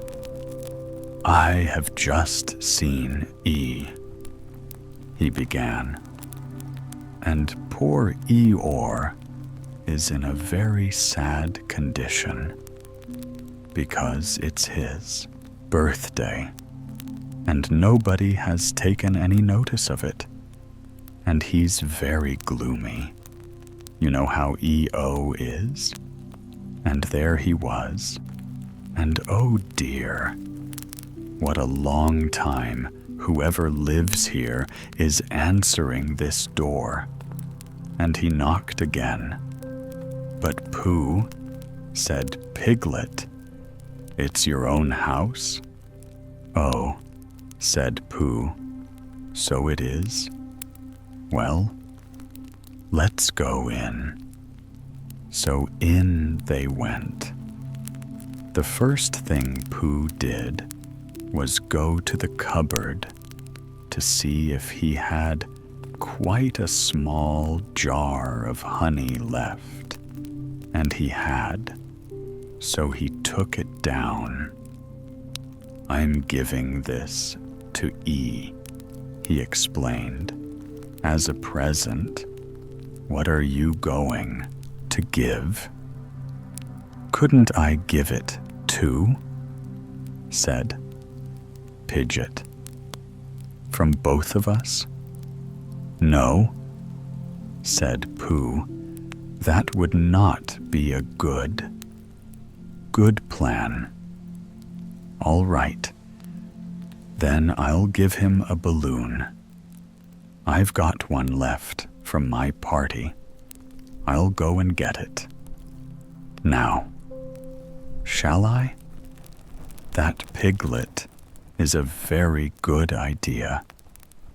It is just what E.O. wants to cheer him up.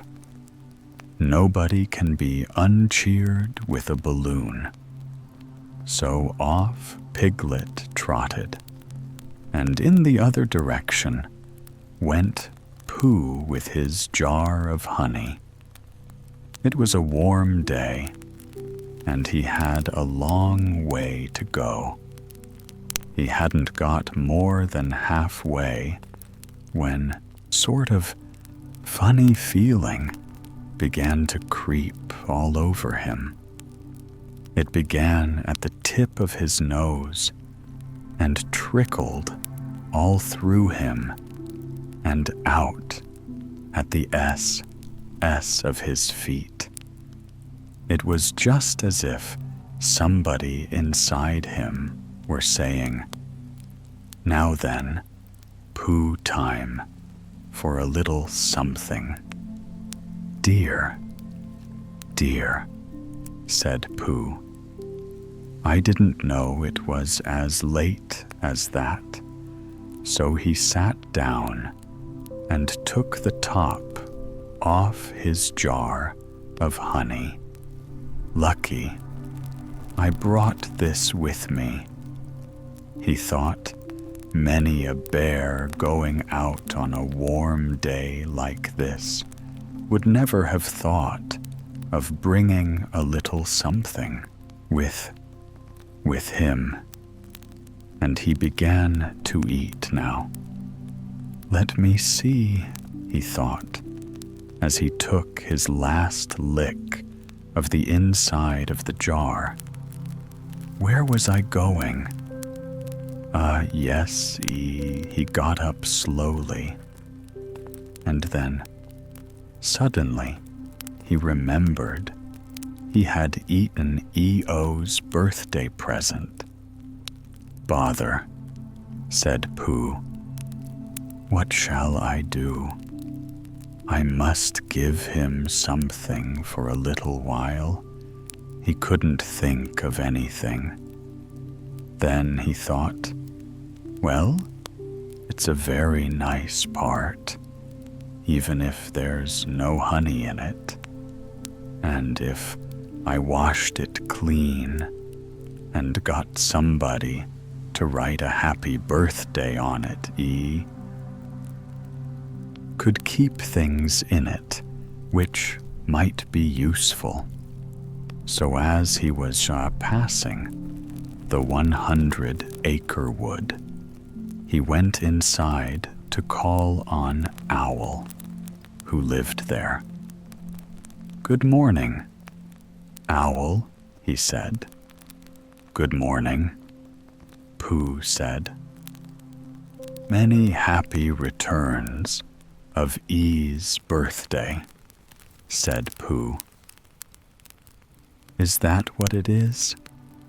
What are you giving him?" "What are you giving him?"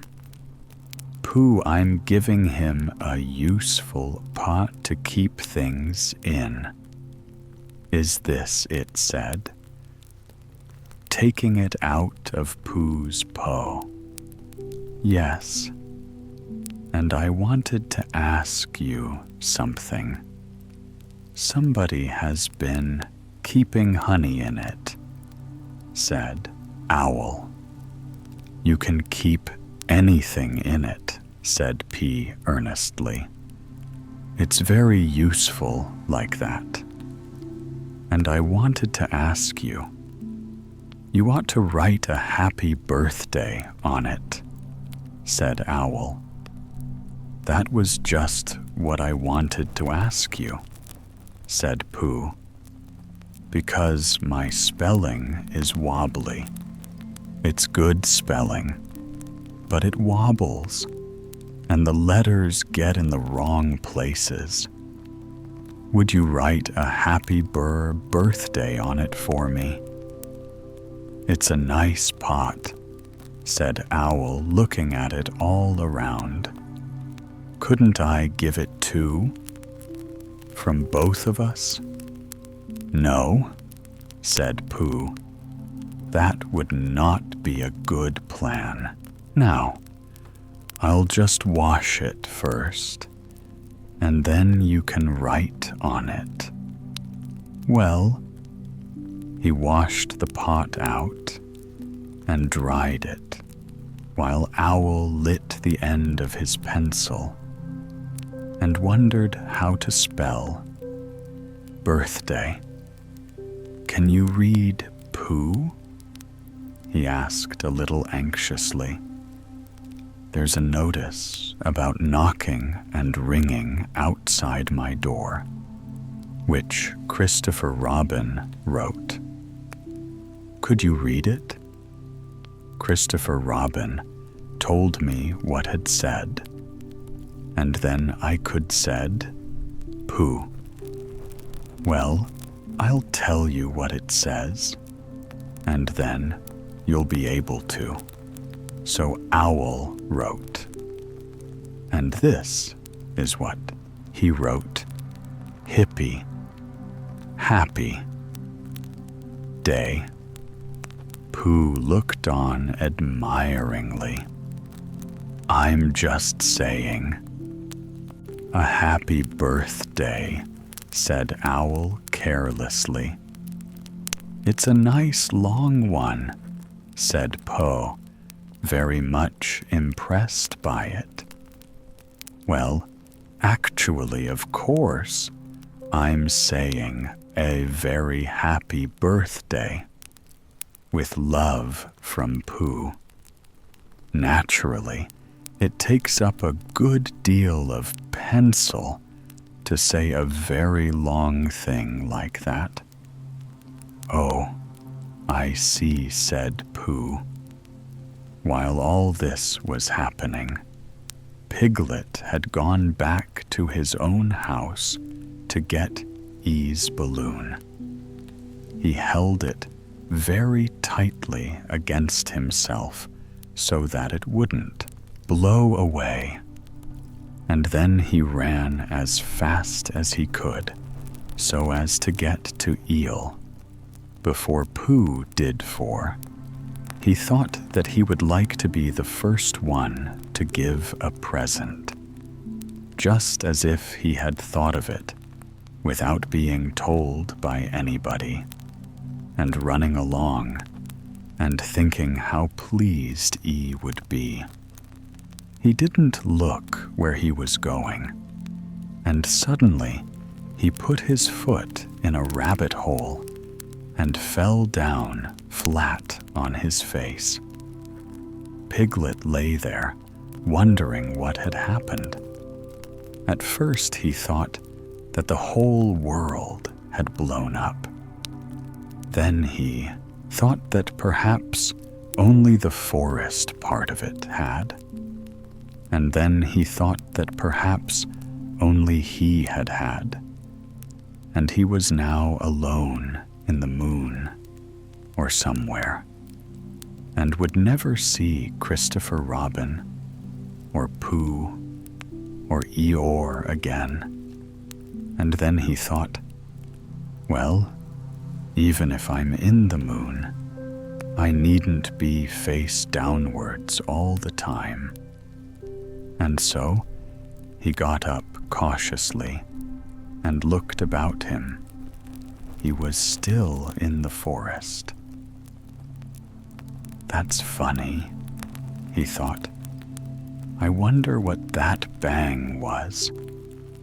I couldn't have made such a noise, just falling down, and where's my balloon? And what's that small piece of damp rag doing it? Was the balloon? Oh dear, said Pigland. Oh dear. Oh dearie, dearie dear. Well, it's too late now. I can't go back, and I haven't got another balloon perhaps. Doesn't like balloons, so very much so. He trotted on rather sadly now, and down he came to the side of the stream where Eeyore was, and called out to him, "Good morning." "Eo," said Piglet. "Good morning." "Little Piglet," said Eeyore, "if it is a good morning, which I doubt not that it matters. Many happy returns of the day," said Piglet. Having now got closer, he stopped, looking at himself in the stream, and turned to stare at Piglet. "Just say that again," he said. "Many happy Piglet began. "Wait a moment," said, balancing on 3 legs. He began to bring his forth very closely to his ear. "I did this yesterday," he explained, as he fell down for the 3rd time. "It's quite easy. And so, as I can hear better, that's done it. Now? Then, what were you saying?" He pushed his ear forward with his hoof. "Many happy returns of the day," said Piglet, again, meaning me. "Of course you. My birthday." "Yes," said Piglet, "me having a real birthday." "Yes. And I've brought you a present." Took down his right hoof from his right ear, turned round, and with great difficulty put up his left hoof. "I must have that in the other ear," he said. "Now then, a present," said Pig, meaning me again. "Yes, my birthday still. Of course, you me going on to have a real birthday. Yes, and I brought you a balloon." "Balloon," said. "Did say balloon. One of those big colored things you blow up, cheerfulness song and dance. Here we are, and there we are. Yes, but I'm afraid I'm very sorry. But when I was running along to bring it to you, I fell down, dear. How unlucky you ran too fast. I expect you didn't hurt yourself." "Little Piglet?" "No, but I burst the balloon." There was a very long silence. "My balloon," said. At last, Piglet nodded. "My birthday balloon." "Yes, you said, Piglet," sniffing a little. "Here it is, with many happy returns of the day." And he gave Eel the small piece of damp rag. "Is this?" it said. A little surprised. Piglet nodded. "My present." Piglet nodded again. "The balloon." "Yes, thank you," Piglet said. "Or you don't mind me asking," he went on, "but what color was this balloon when it was a balloon? Red? I just wondered." "Red?" he murmured to himself. "My favorite color. How big was it? About as big as me. I just wondered, about as big as Piglet," he said to himself sadly. "My favorite size." Well, Piglet felt very miserable and didn't know what to say. He was still opening his mouth to begin something, and then deciding it wasn't any good, saying that, when he heard a shout from the other side of the river, and there was Pooh. "Many happy returns of the day," called out Pooh forgetting he had said it all already. "Thank you, Pooh. I'm having them," said E gloomily. "I've brought you a little present," said Pooh excitedly. "I've had it," said E. Pooh had now splashed across the stream to E, and Piglet was sitting a little way off his head, in his pails snuffling to himself. "It's a useful pot here, it is, and it's got a very happy birthday, with love from Pooh written on it. That's what all that writing is, and it's for putting things in there." When E saw the part, he became quite excited. Why, he said, "I believe my balloon will just go into that pot." "Oh no, you said Pooh balloons are much too big to go into pots. What do you do with the balloon? Is you hold the balloon." "Not mine," said Eel proudly. "Look, Piglet." And as Piglet looked sorrowfully round, Eel picked the balloon up with his teeth and placed it carefully in the pot, picking it out and putting it on the ground, and then picking it up again and put it carefully back. "So it does," said Pooh. "It goes in so." "It does," said Piglet.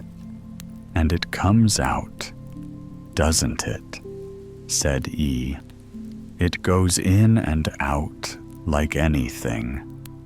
"Oh, I'm very glad," said Pooh happily, "that I thought of giving you a useful pot to put things in." "I'm very glad," said Piglet happily, "that I thought of giving you something to put in a useful pot." But he wasn't listening. He was taking the balloon out and putting it back again, as happy as could be, and entire. "I get him. Anything?" asked Christopher Robin, sadly. "Of course you did. I said you gave him. Well, don't you remember? A little. I gave him a box of paints to paint things with," said Christopher Robin. "That was it. Why didn't I give it to him in the morning when you were so busy getting his party ready for him? He had a cake with icing on the top, and 3 candles, and his name in pink sugar." "Yes, I remember," said Christopher Robin. Chapter 7, in which Kangar and Baby Roo come to the forest, and Pidgeot has a bath. Nobody seemed to know where they came from, but there they were in the forest, Kangar and Baby Roo.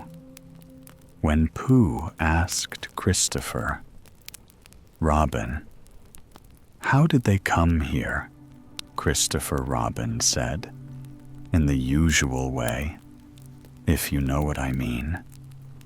Pooh and Pooh, who didn't, said, "Oh," then nodded his head twice and said in the usual way. Then he went to call upon his friend Piglet to see what he thought about it. And at Piglet's house, he found Rabbit, So they all talked about it together. "What I don't like about it is this," said Rabbit. "Here are we, you, Pooh, and you, Piglet, and me, and E," said Pooh and E, and Ow said Pooh and Owl, O and E said Pooh. "I was forgetting him here. We are," said Rabbit. "Very slowly and carefully, all of us. And then, suddenly, we wake up one morning. And what do we find? We find a strange animal among us. An animal whom we have never even heard before. An animal who carries her family about with her, in her pocket. Suppose I carried my family about with me in my pocket. How many pockets should I want?" 16, said Piglet. 17, isn't it? Said Rabbit. And one more for a handkerchief. That's 18 pockets in one suit. I haven't time.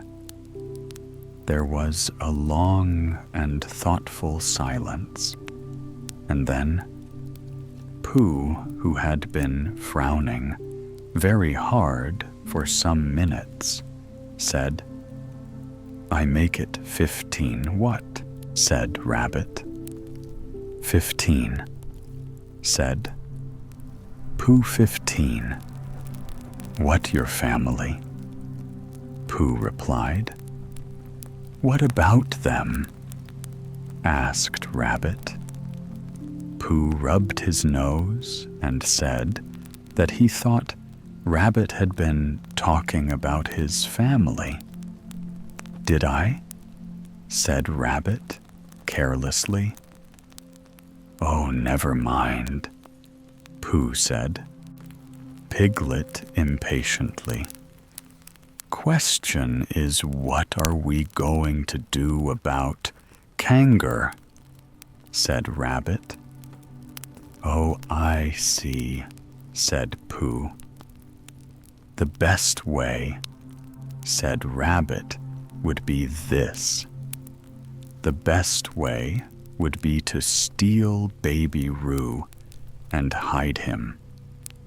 And then when Kanga says, "Where's Baby Roo?" we say, "Aha!" Said Pooh, practicing Of course, he went on, we could say, "Aha!" even if we hadn't stolen. Baby R, Pooh, said Rabbit kindly. You haven't any brain. I know, said Pooh humbly. We say, aha, so that Kangaroo knows that we know where Baby Roo is. Aha means we'll tell you where Baby Roo is if you promise to go away from the forest and never come back. Now don't talk while I think.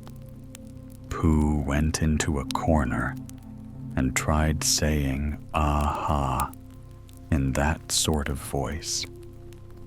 Sometimes it seemed to him that it did mean what Rabbit said, and sometimes it seemed to him that it didn't.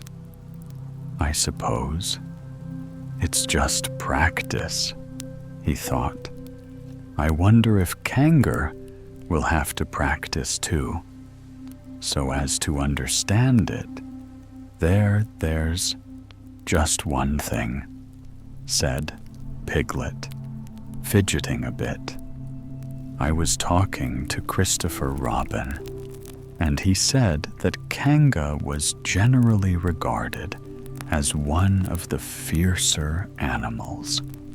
I'm not frightened of fierce animals in the ordinary way, but it is well known that if one of the fiercer animals is deprived of its young, it becomes as fierce as two of the fiercer animals, in which case, aha, is perhaps a foolish thing to say." "Piglet," said Rabbit, taking out a pencil and licking the end of it. "You haven't any pluck." "Oh, it's hard to be brave," said Piglet, sniffing slightly, "when you're only a very small animal." Rabbit, who had begun to write very busily, looked up and said, "It is because you are a very small animal that you will be useful in the adventure before us." Hyatt was so excited at the idea of being useful that he forgot to be frightened anymore. And when Rabbit went on to say that Kangas were only fierce during the winter months, being at other times of an affectionate disposition, he could hardly sit still. He was so eager to begin being useful at once. "What about me?" said Pooh, sadly. "I suppose, I should be useful." "Never mind, Pooh," said Piglet comfortingly. "Another time, perhaps without Pooh," said Rabbit solemnly as he sharpened his pencil. "This adventure would be impossible." "Oh," said Piglet, "and try not to look disappointed." But Pooh went into a corner of the room and said proudly to himself, "Impossible without me. That sort of bear. Now, listen, all of you," said Rabbit, when he had finished writing, and Pooh and Piglet sat listening very eagerly with their mouths open. This was what Rabbit read out. "Plan to capture. Baby R number 1. General remarks. KGA runs faster than any of us. Even me number 2 more. General remarks. Kanga never takes her eye off Baby R, except when he's safely buttoned up in her pocket. Number 3, therefore, if we are to capture Baby R, we must get a long start, because Kanga runs faster than any of us. Even me. See, number 1, number 4, a thought. If Roo had jumped out of Kanga's pocket and Piglet had jumped in, Kanga wouldn't know the difference, because Piglet is a very small animal. Number 5, like Roo number 6.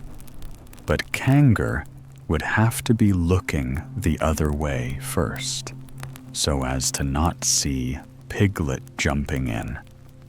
Number 7, see number 2, number 8, another thought. But if Pooh was talking to her very excitedly, she might look the other way for a moment. Number 9. And then I could run away with ER number 10 quickly. Number 11. And Kango wouldn't discover the difference until afterwards. Well, Rabbit read this out proudly, and for a little while after he had read it, nobody said anything. And then Pig, who had been opening and shutting his mouth without making any noise, managed to say very huskily, and afterwards, "How do you mean?" said Rabbit. "When Kangar does discover the difference, then we all say, 'Aha!'" All 3 of us asked Piggy. "Yes," said Rabbit. "Oh, why? What is the trouble?" Piglet. "Nothing," said Piglet. "As long as we all 3 say it. As long as we all 3 say it. I don't mind, but I shouldn't care to say, 'Aha!' by myself. I wouldn't sound nearly so well. By the way, you are quite sure about what you said about the winter months?" "Winter months?" asked Rabbit. "Yes, only being fierce in the winter months." "That's all right. Well, Pooh, you see what you have to do?" "No," said Pooh Bear. "Not yet. What do I do?" "Well, you just have to talk very hard to Kangas so she doesn't notice anything." "Oh, what about anything? You like? You mean like telling her a little bit of poetry or something?" "That's it," said Rabbit. "Splendid. Now, come along." So they all went out to look for Kangar.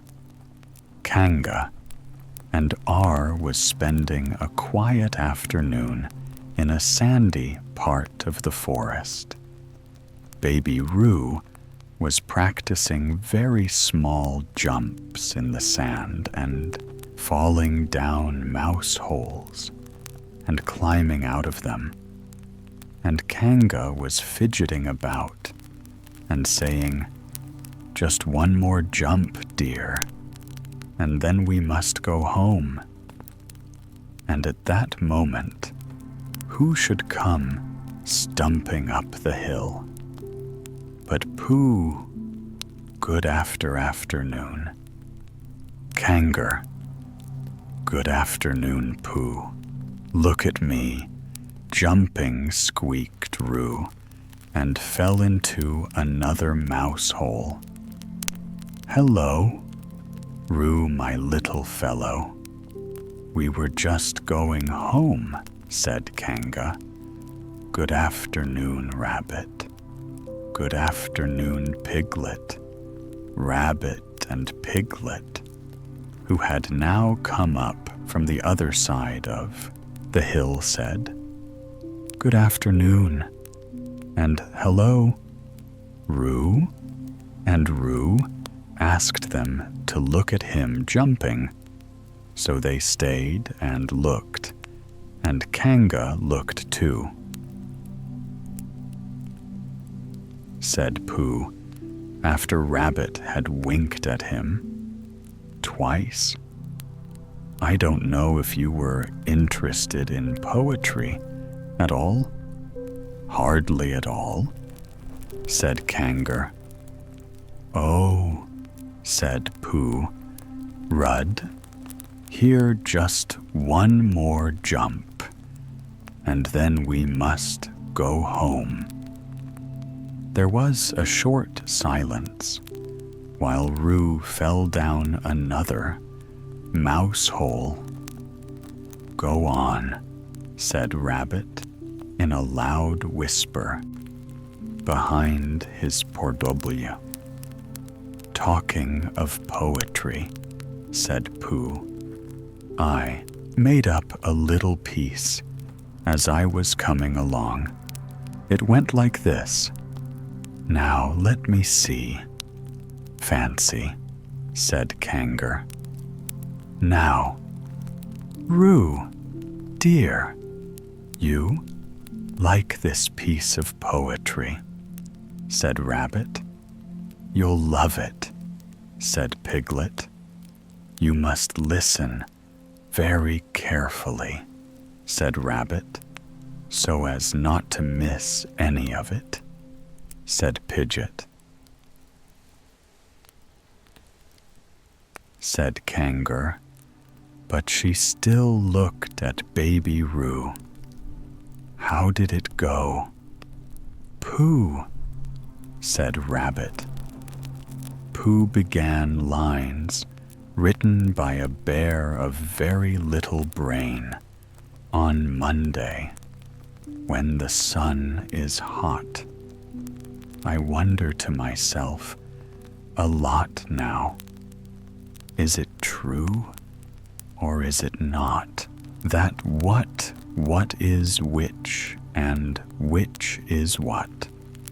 On Tuesday, when it hails and snows, the feeling on me grows and grows, that hardly anybody knows if those are these or these are those on Wednesday, when the sky is blue and I have nothing else to do. I sometimes wonder if it's true that who is what and what is who on Thursday, when it starts to freeze and frost twinkles on the trees. How very readily one sees that those are who, but whose are these on Friday? Yes, it is. Isn't it? Said Kangar, not waiting to hear what happened on Friday. Just one more jump, Ruda, and then we really must be going, said Kanga.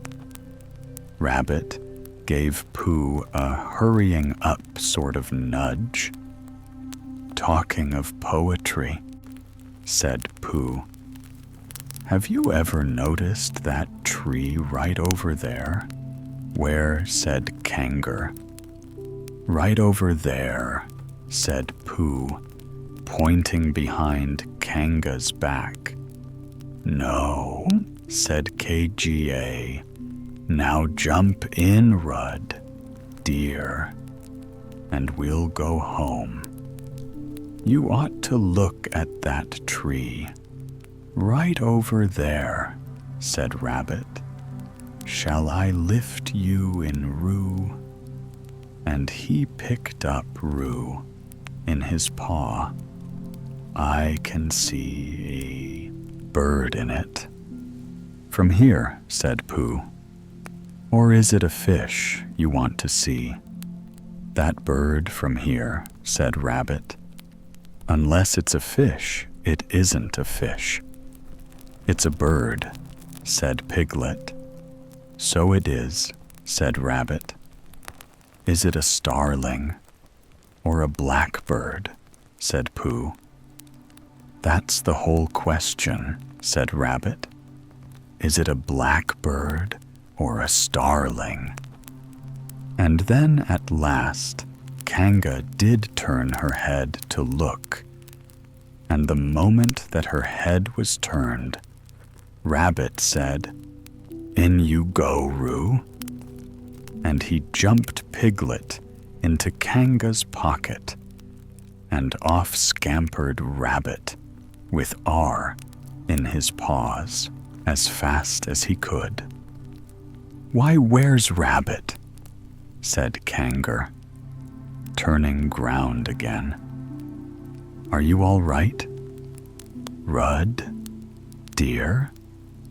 Piglet made a squeaky RW noise from the bottom of Kanga's pocket. "Rabbit had to go away," said Pooh. "I think he thought of something he had to go and see about suddenly. And Piglet, I think Piglet thought of something at the same time, suddenly. Well, we must be getting home," said Kanga. "Goodbye, Pooh," and in 3 large jumps, she was gone. Pooh looked after her as she went. "I wish I could jump like that." He thought some can and some can't. That's how it is. But there were moments when Piglet wished that Kanga couldn't often. When he had had a long walk home through the forest, he had wished that he were a bird. But now he thought jerkily to himself at the bottom of Kanga's pocket, "If this is flying, I shall really never take to it." And as he went up in the air, he said, "Oh!" And as he came down, he said, and he was saying,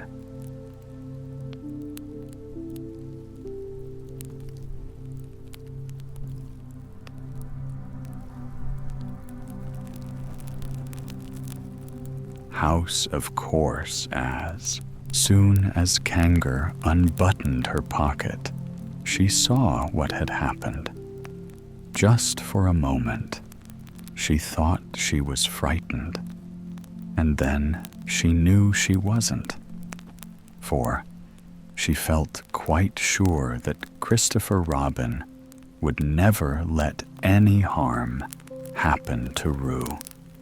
So she said to herself, "If they were having a joke with me, I will have a joke with them now."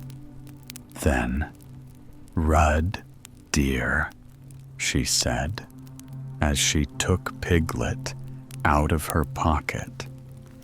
"Bedtime." "Aha," said Piglet, as well as he could after his terrifying journey. But it wasn't a very good aha, and Kanga didn't seem to understand what it meant. "Bath first," said Kanga in a cheerful voice.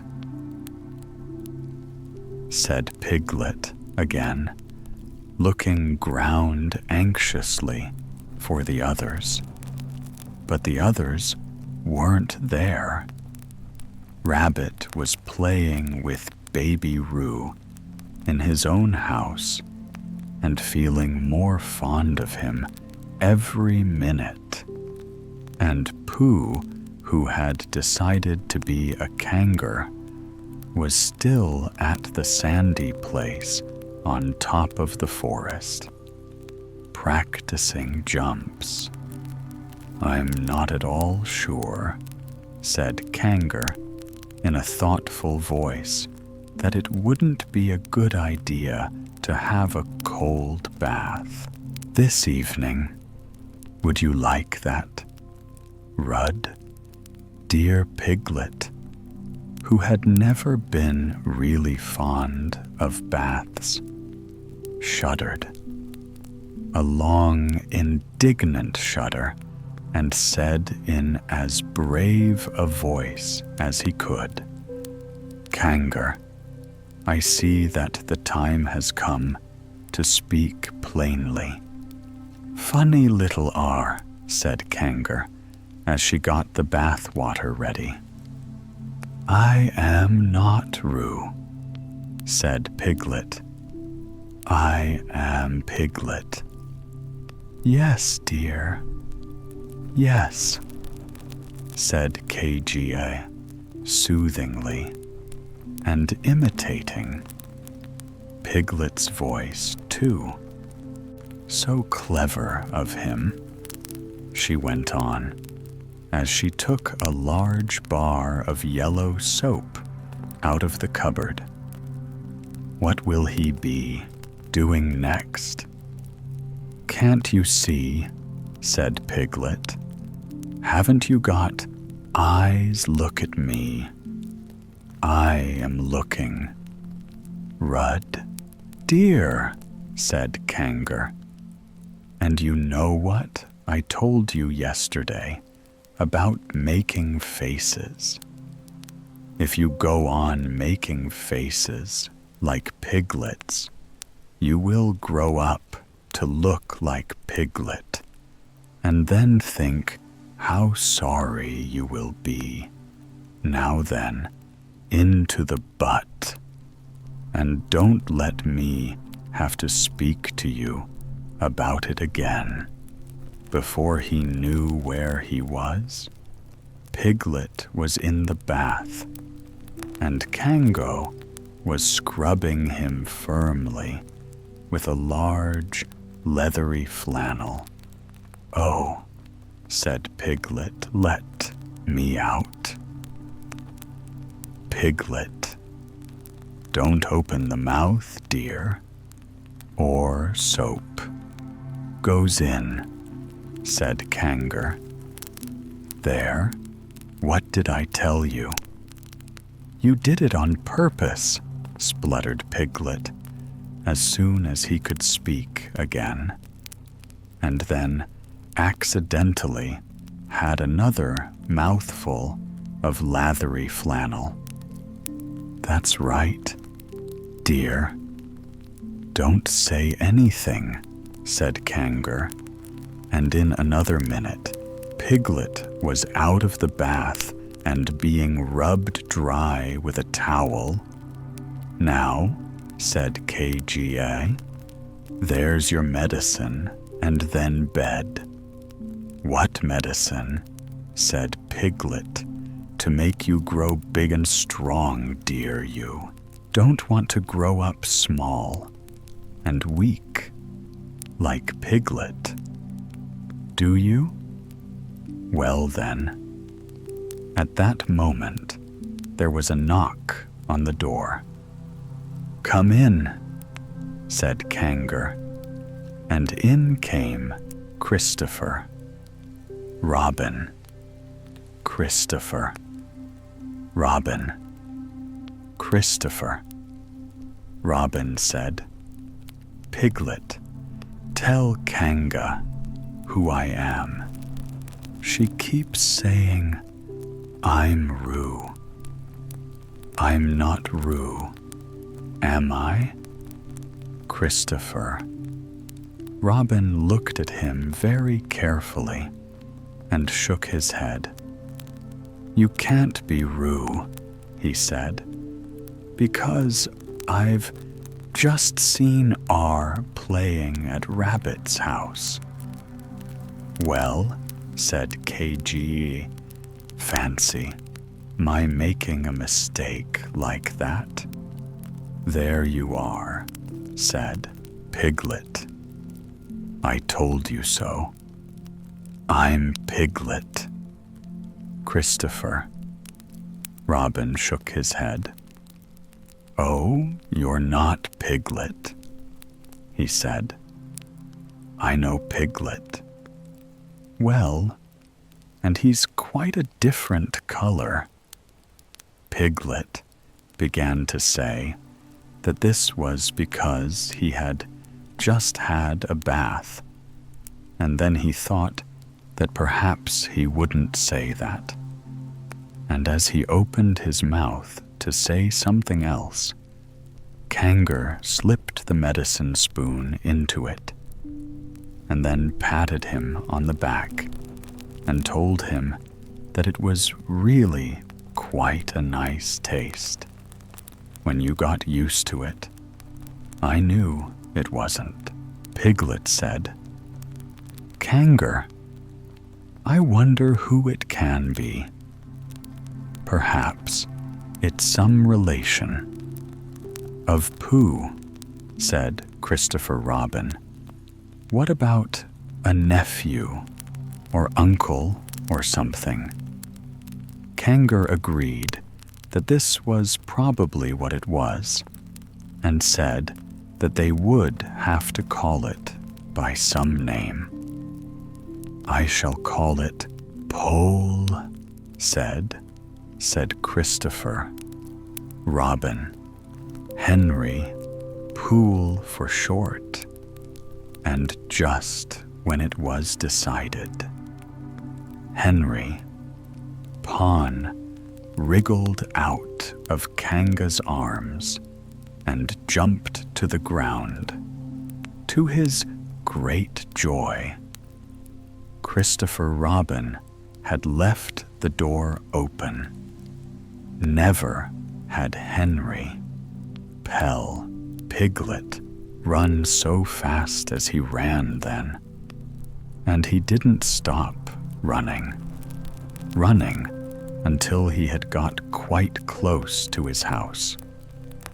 But when it was 100 yards away, he stopped running and rolled the rest of the way home so as to get his own nice, comfortable color again. So Kanga and Roo stayed in the forest, and every Tuesday, Roo spent the day with his great friend Rabbit. And every Tuesday, Kanga spent the day with her great friend Pooh, teaching him to jump. And every Tuesday, Piglet spent the day with his great friend Christopher Robin. So they were all happy again. Chapter 8, in which Christopher Robin leads an expedition to the North Pole. 1. Fine day. Pooh had stumped up to the top of the forest to see if his friend, Christopher Robin, was interested in bears at all.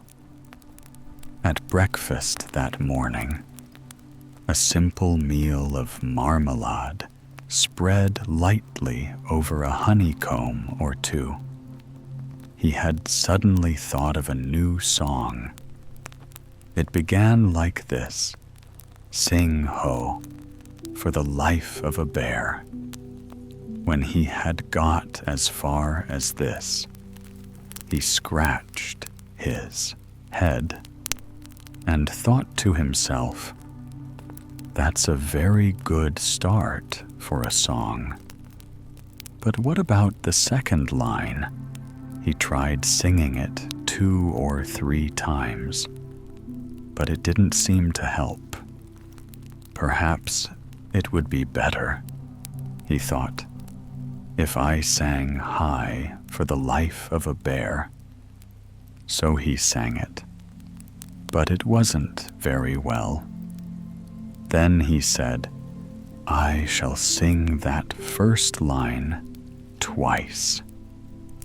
Perhaps, if I sing it very quickly, I shall find myself singing the third and fourth lines before I have time to think of them. And that will be a good song now then. Sing ho, for the life of a bear. Sing ho, for the life of a bear. I don't much mind if it rains or snows, 'cause I've got a lot of honey on my nice new nose.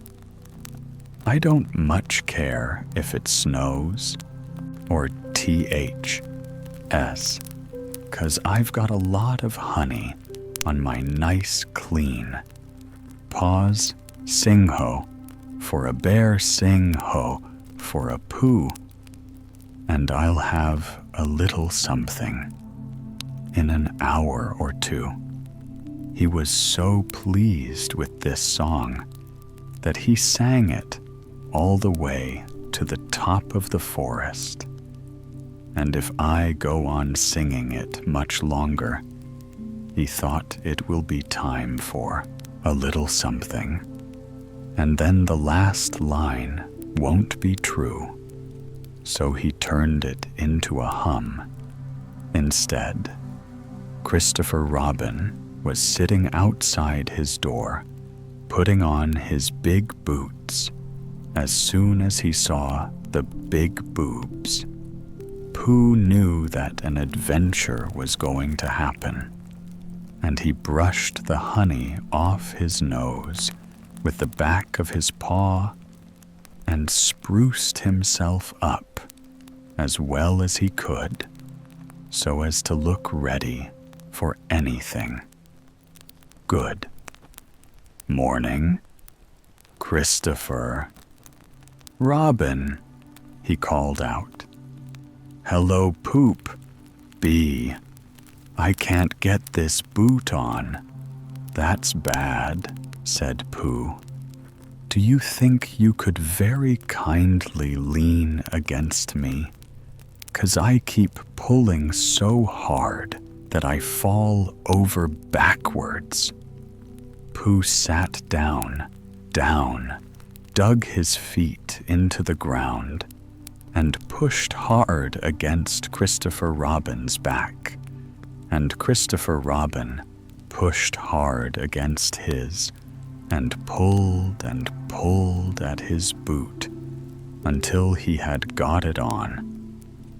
And that's that, said Pooh. What do we do next? We are all going on an expedition, said Christopher Robin as he got up and brushed himself.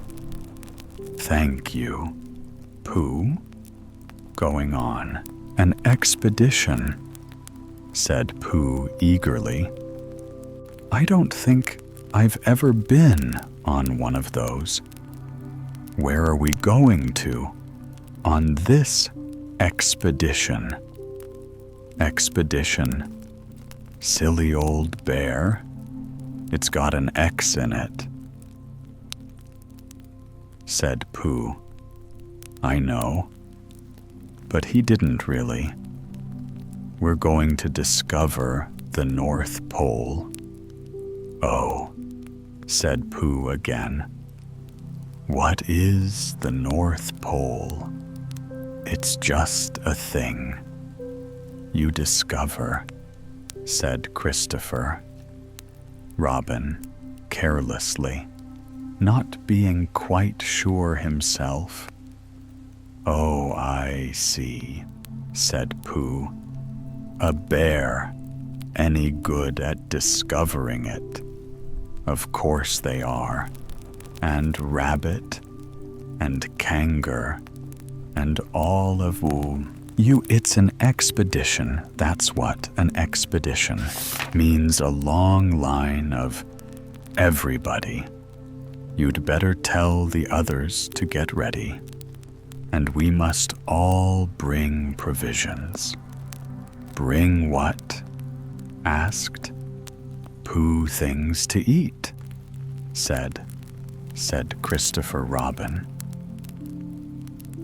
Said Pooh happily. I thought you said provisions. I'll go and tell them. And he stumped off. The first person he met was Rabbit. Hello, Rabbit, he said. Is that you? Let's pretend it isn't, said Rabbit. and see what happens. I've got a message for you. I'll give it to him. We are all going on an expedition with Christopher Robin.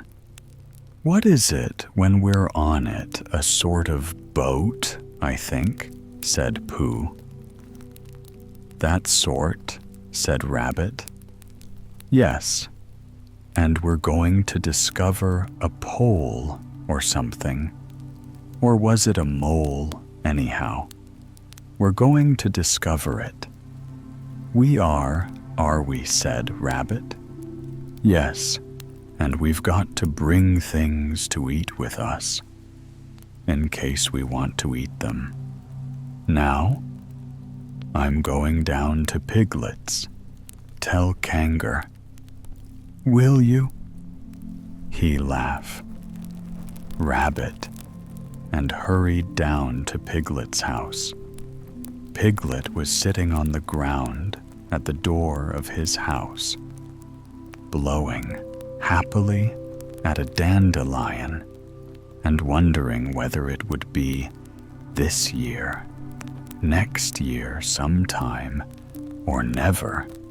He had just discovered that it would be never, and was trying to remember what it was, and hoping it wasn't anything nice, when Pooh came up. Piglet, said Pooh excitedly, we're going on an expedition, all of us with things to eat, to discover something, and to discover. What? Said Piglet, anxiously. Nothing. Christopher Robin didn't say anything about fierce. He just said, it had an X. It isn't X. I mind, said Piglet earnestly. It's their teeth. But if Christopher Robin is coming, I don't mind anything. In a little while, they were all ready at the top of the forest, and the expedition started. First came Christopher Robin and Rabbit, then Piglet and Pooh, then Kanga with Roo in her pocket, and Owl, then Eeyore, and at the end, in a long line, all rabbits, friends, and relation-s. I didn't ask them, explained Rabbit carelessly. They just came. They always do. They can march at the end after Eeyore. What I say, said Eeyore, is that it's unsettling. I don't want to come on this. What Pooh said. I only came to oblige. But here I am, and if I'm at the end of this, what we're talking about, then let me be at the end. But if every time I want to sit down for a little rest, I have to brush away half a dozen of rabbits, smaller friends and relations first. And this isn't a whatever it is at all. It's simply a confused noise. That's what I say. I see what you all mean, said Owl. If you ask me, I'm not asking anybody, said E. I'm just telling everybody. We can look for the North Pole, or we can play here. We go, gathering nuts, and May, with the end part of an ant's nest, It's all the same to me." There was a shout from the top of the line. "Come on," called Chris, E.R. Robin.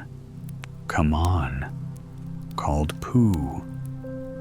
And Piglet, "Come on," called Al. "We're starting," said Rabbit. "Must go," and he hurried off to the front of the expedition with Christopher. Robin, "All right," said E. "We're going. Only don't blame me." So they all went to discover the pole, and as they walked, they chattered to each other of this and that, all except Pooh, who was making up a song. "This is the first verse," he said to Piglet when he was ready with it. "First verse of what?" Piglet asked. "My song," said Pooh. "What song, this one?" "Which one?" "Well, if you listen, Biglet, you'll hear it." "How do you know?" "I'm not listening." Who couldn't answer that one? So he began to sing. They all went off to discover the pole owl and Piglet and Rabbit and all. It's a thing you discover, as I've been told by Owl and Piglet and Rabbit and all Eel, Christopher, Robin, and Pooh, and Rabbit's relations all went too. And where the pole was, none of them knew sing, "Hey for Owl and Rabbit." And all hush, said Christopher. Robin, turning around to Pooh, "We're just coming to a dangerous place." "Hush," said Pooh, turning round quickly to Piglet. "Hush," said Piglet to Kanga. "Hush," said Kanga to Owl, while Roo said hush several times to himself, very quietly. "Hush," said Owl too. Hush," said Eel, to all rabbits, friends and relations. And hush, they said hastily to each other, all down the line until it got to the last one of all. And the last and smallest friend and relation was so upset to find that the whole expedition was saying hush to him that he buried himself head downwards in a crack in the ground and stayed there for 2 days until the danger was over, and then went home in a great hurry and lived quietly with his aunt. Ever afterwards, his name was Alexander Beetle. They had come to a stream which twisted and tumbled between high rocky banks, and Christopher, Robin, saw at once how dangerous it was. "This is just the place," he explained, "for an ambush." "What sort of a bush?" whispered Pooh to Piglin. "Gore bush, my dear Pooh," said Owl in his superior way. "Don't you know what an ambush is?" "Ow," said Piglet, looking ground at him. Who whisper was a perfectly private whisper. "An ambush, said Owl, is a sort of surprise. So is a gore. Bush sometimes said. Pooh, an ambush. As I was about to explain, to Pooh, said Piglet, is a sort of surprise if people jump out at you suddenly. That's an ambush, said Al. It's an ambush, Pooh. When people jump, hatch, you suddenly explained Piglet Pooh, who now knew what an ambush was, said that a gorse bush had sprung at him suddenly one day when he fell off a tree, and he had taken 6 days to get the prickles out of himself. You're not talking about gore bushes, said Owl a little crossly. I am, said Pooh. They were climbing very cautiously up the stream, now going from rock to rock, and after they had got a little way, they came to a place where the banks widened out at each side, so that on each side of the water there was a level strip of grass on which they could sit down and rest. As soon as he saw this, Christopher Robin called hold, and they all sat down and rested. I think, said Christopher Robin, that we ought to eat all our provisions now, so that we shan't have so much to carry. Eat all our what? Said Pooh.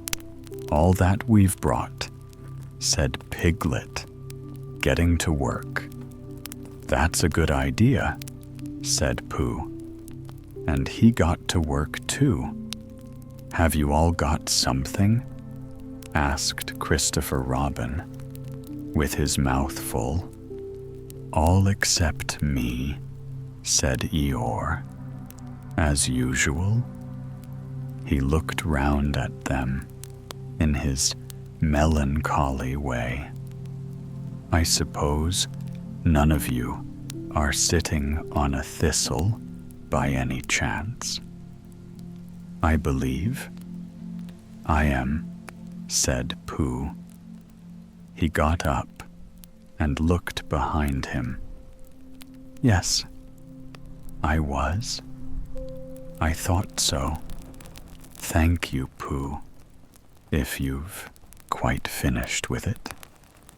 He moved across to Pooh's place and began to eat it. Don't do them any good, you know, sitting on them, he went on as he looked up.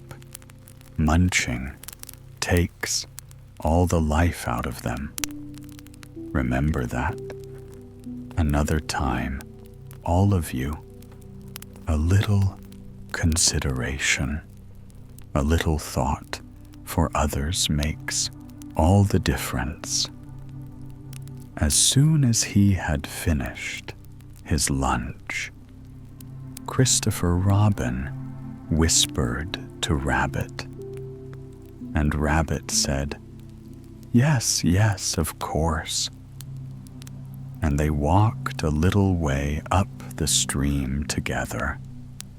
I don't want the others to hear, said Christopher Robin. Quite so, said Rabbit, looking important. I wondered. Rabbit, I suppose you don't know what does the North Pole look like? Well, said Rabbit, stroking his whiskers. Now you're asking me. I did know once, only I've sort of forgotten, said Christopher. Robin, carelessly. It's a funny thing, said Rabbit, but I've sort of forgotten, too. Although I did want snow, I suppose it's just a pole stuck in the ground. Sure to be a pole, said Rabbit, because of calling it a pole. And if it is a pole, well, I should think it would be sticking in the ground, shouldn't you? Because then there'd be nowhere else to stick it. Yes, that's what I thought. The only thing, said Rabbit, is where is it sticking? That's what we're looking for, said Christopher. Robin. They went back to the others. Piglet was lying on his back, sleeping peacefully. Roo was washing his face and paws in the stream, while KGA explained to everybody proudly that this was the first time he had ever washed his face himself. And Owl was telling Kanga an interesting anecdote full of long words like encyclopedia and rated Endon, to which Kanga wasn't listening. I don't hold with all this washing, said E. This modern behind the ears. Nonsense. What do you think of it? Pooh, but we shall never know what Pooh thought. For there came a sudden squeak from Roo, a splash, and a cry of alarm from KGA. So much for washing, said E. Who's fallen in, said Rabbit, and he and Christopher Robin came rushing down to the rescue. Look at me, swimming, squeaked Roo from the middle of his pool, and he was hurried down a waterfall into the next pool. Are you all right? Rudd? Dear, called Kanga anxiously. Yes, said Roo. Look at me, swimming. And down he went over the next waterfall into another pool. Everybody was doing something to help Piglet. Wide Awake suddenly was jumping up and down and making, oh, I say, noises. Owl was explaining that, in a case of sudden and temporary immersion, the important thing was to keep the head above water. Kanga was jumping along the bank, saying, Are you sure you're all right? Rudd, dear, to which Roo, from whatever pool he was in at the moment, was answering, Look at me swimming. He had turned around and hung his tail over the first pool into which Roo fell, and with his back to the accident, was grumbling quietly to himself and saying all this washing, but catch on to my tail, little, and you'll be all right. And Christopher Robin and Rabbit came hurrying past, Eel, and were calling out to the others, in front of them. "All right, Roo, I'm coming," called Christopher. "Robin, get something across the stream, lower down. Some of you fellows called Rabbit." But Pooh was getting something 2 pools below.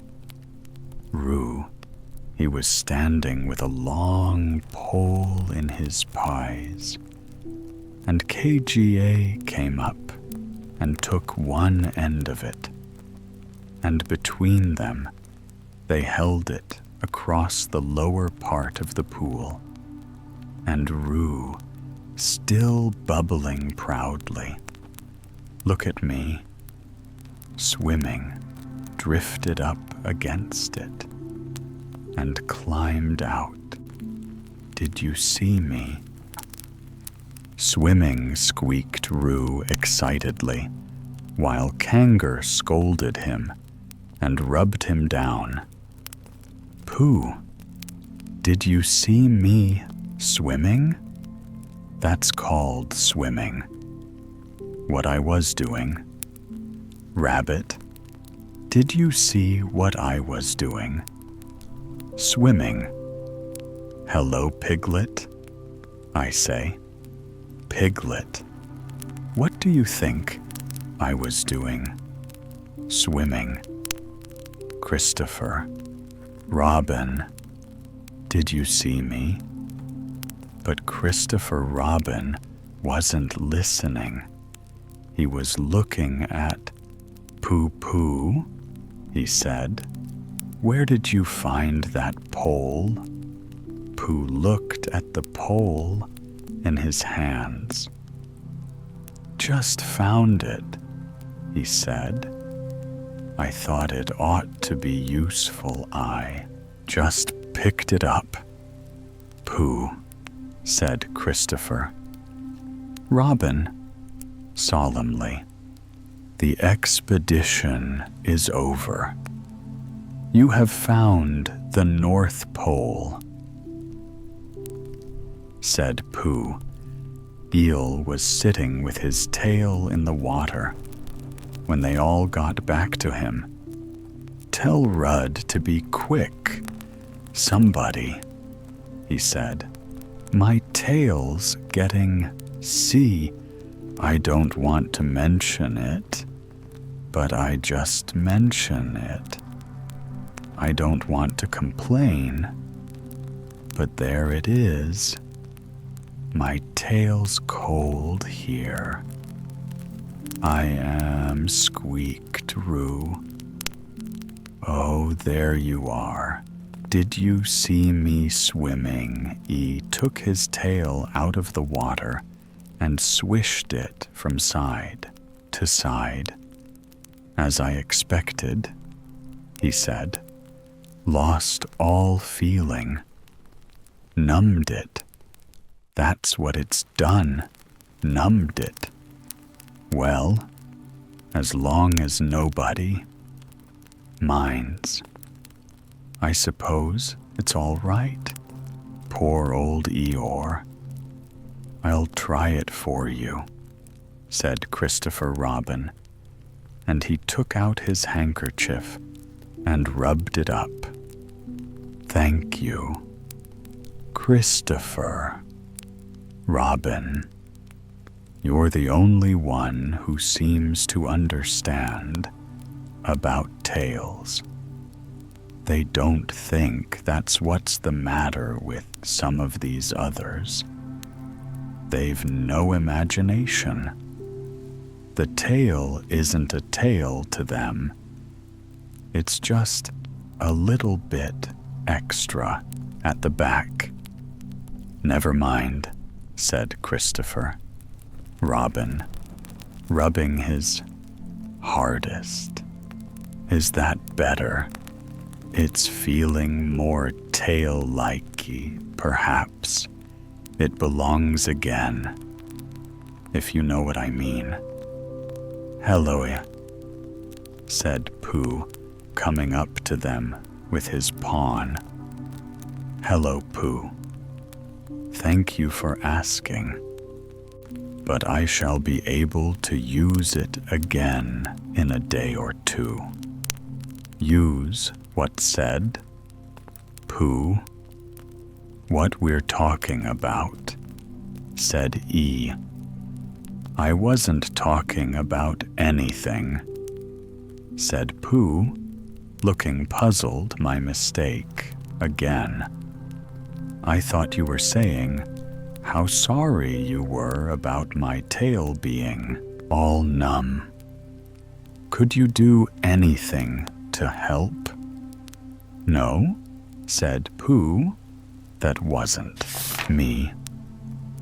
Then he thought for a little and suggested helpfully, perhaps it was somebody else.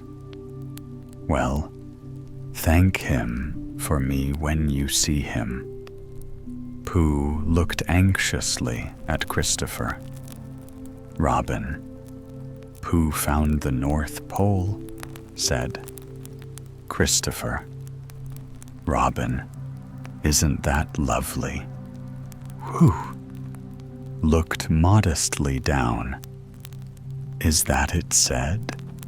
A yes, said Christopher. Robin, is that what we were looking for? Yes, said Pooh. Well, anyhow, it didn't rain, he said. They stuck the pole in the ground, and Christopher Robin tied a message onto it. North Pole discovered, by Pooh Pooh found it. Then they all went home again. And I think, but I'm not quite sure that Roo had a hot bath and went straight to bed. But Pooh went back to his own house, and feeling very proud of what he had done, had a little something to revive himself. Chapter N, in which Giglet is entirely surrounded by water. It rained, and it rained, and it rained. Piglet told himself that never in all his life, and he was 3. Was it, or 4? Never had he seen so much rain. Days, and days, and days. If only he thought, as he looked out of the window, I had been in Pooh's house, Christopher Robin's house, or Rabbit's house when it began to rain. Then I should have had company. All this time, instead of being here all alone with nothing to do except wonder when it will stop. And he imagined himself with Pooh saying, "Did you ever see such rain?" Pooh, and Pooh saying, "Isn't it awful?" Pig and Piglet saying, "I wonder how it is over at Christopher Robin's way." And Pooh saying, "I should think poor old Rabbit is about flooded out." By this time, it would have been jolly to talk like this. And really, it wasn't much good having anything exciting like floods if you couldn't share them with somebody, for it was rather exciting. The little dry ditches in which Piglet had nosed about so often had become streams. The little streams across which he had splashed were rivers, and the river between whose steep banks they had played so happily had sprawled out of its own bed and was taking up so much room everywhere that Cland was beginning to wonder whether it would be coming into his bed soon. "It's a little anxious," he said to himself, "to be a very small animal, entirely surrounded by water.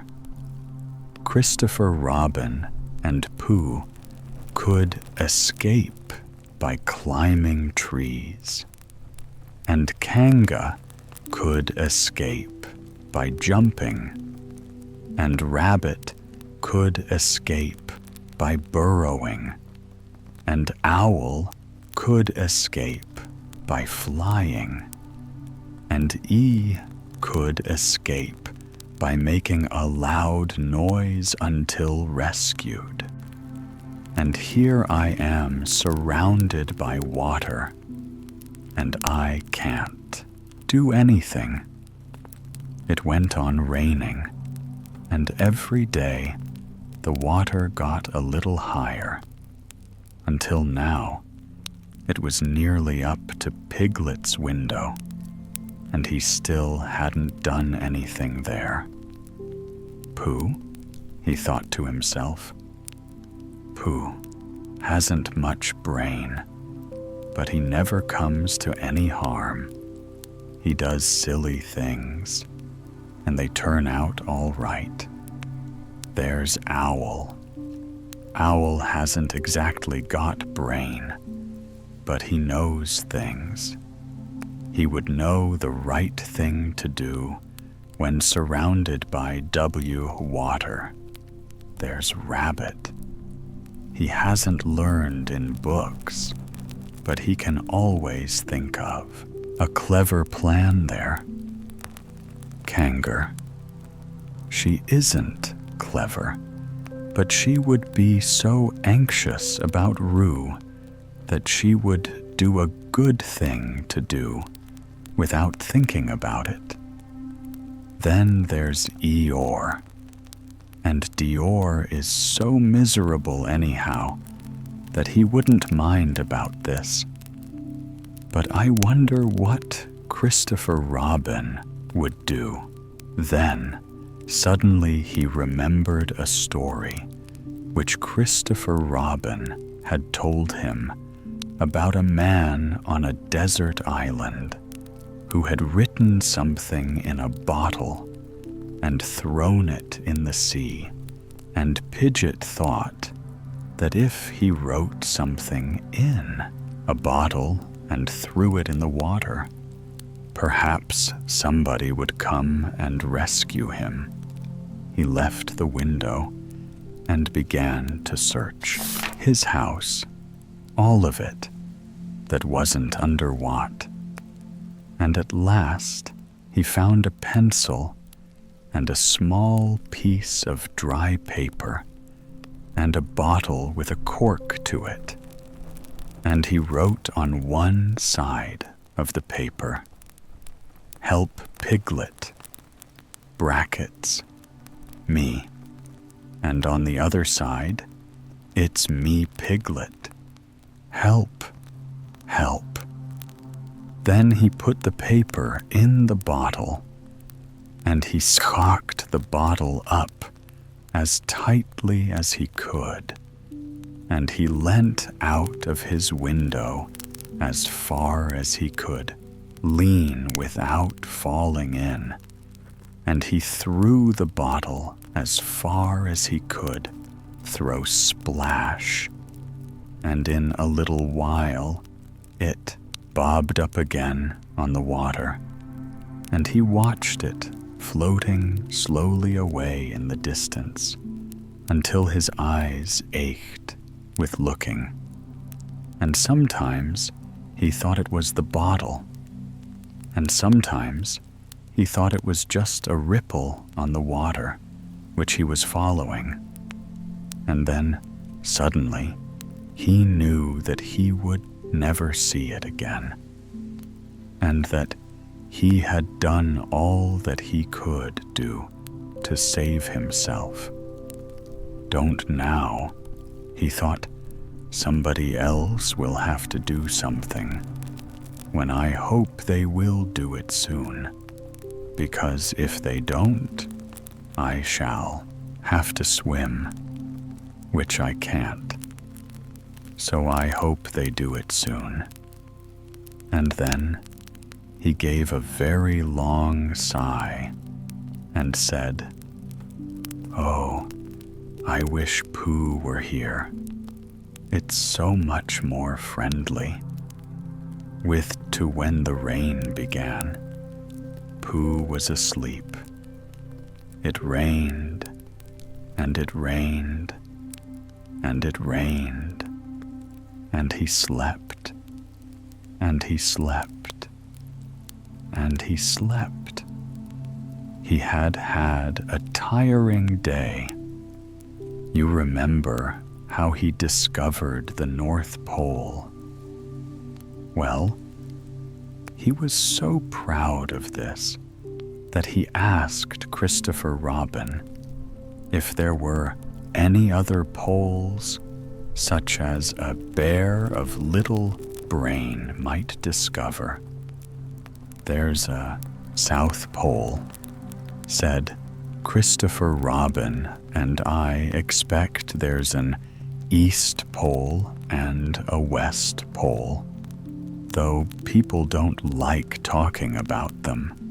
Pooh was very excited when he heard this and suggested that they should have an expedition to discover the East Pole.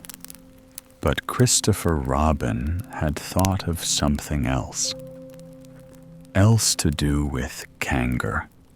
So Pooh went out to discover the East Pole by himself, whether he discovered it or not, I forget, but he was so tired when he got home that in the very middle of his supper, after he had been eating for a little more than half an hour, he fell fast asleep in his chair and slept and slept and slept.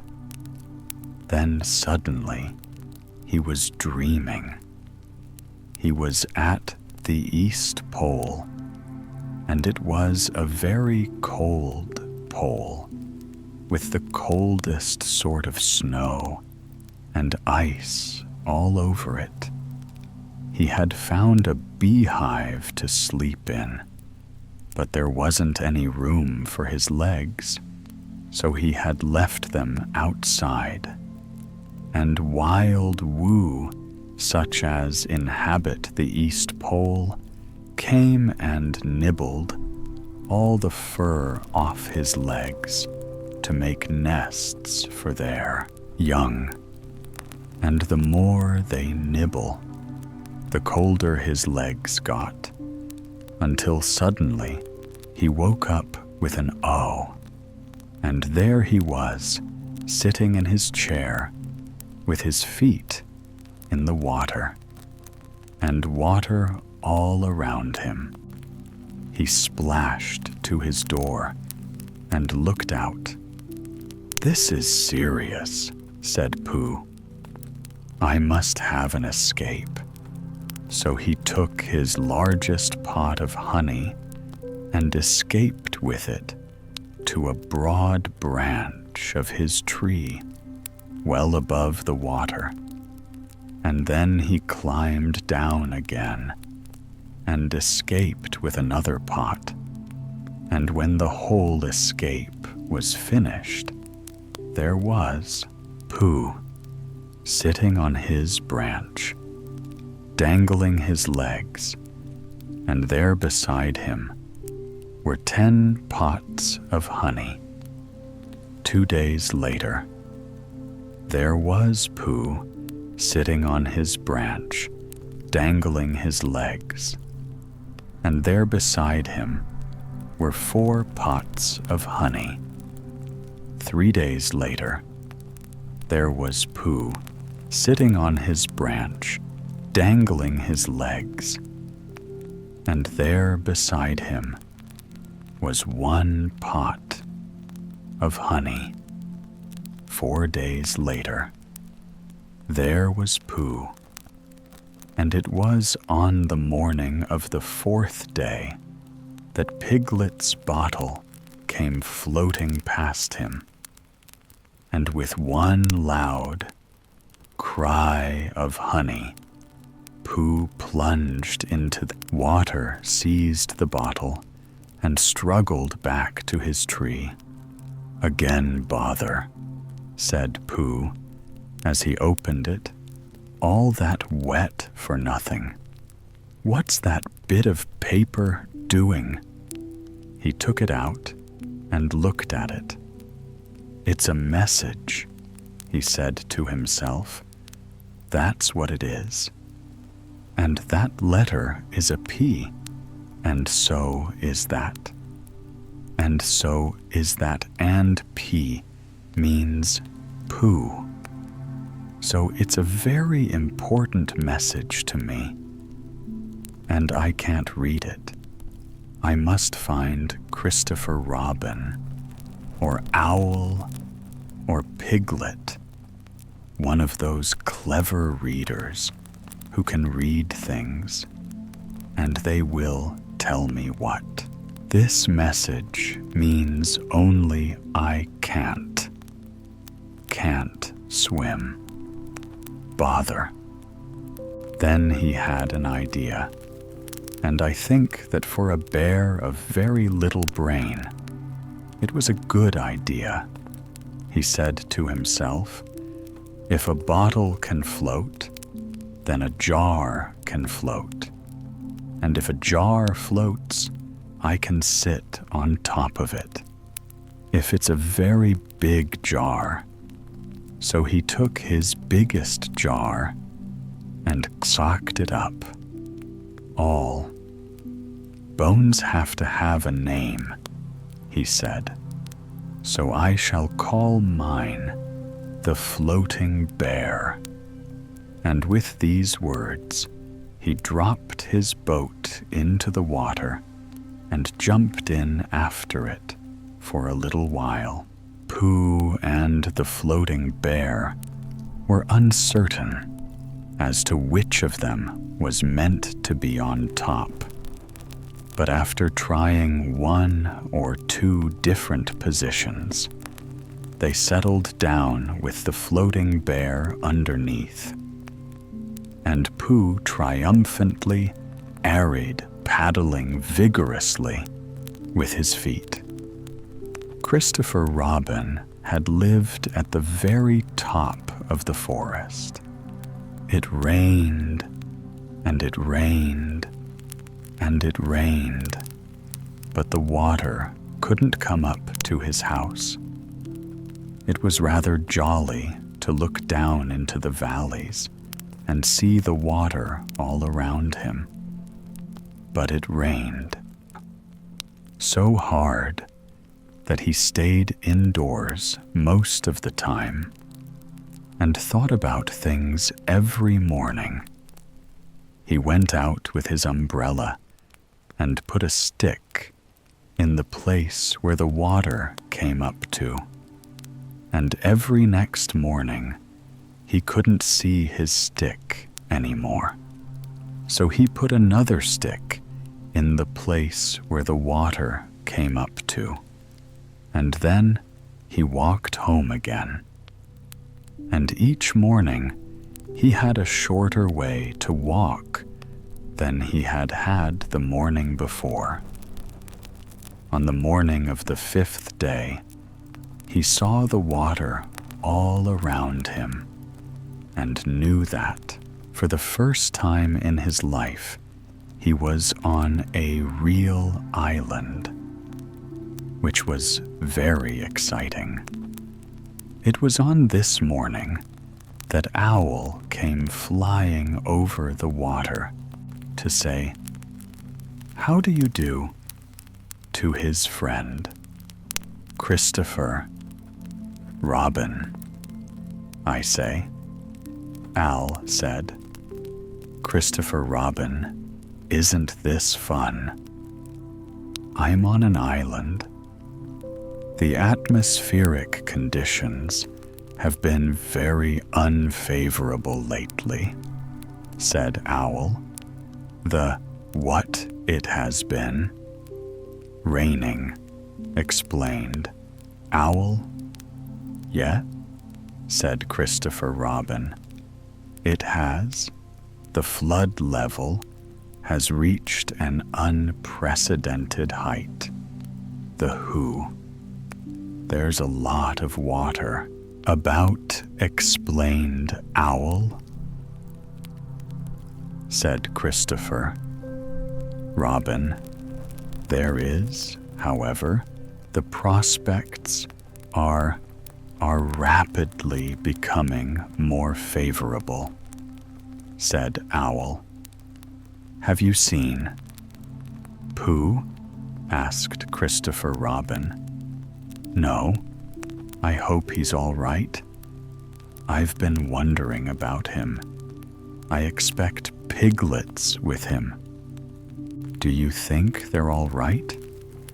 Owl? I expect so.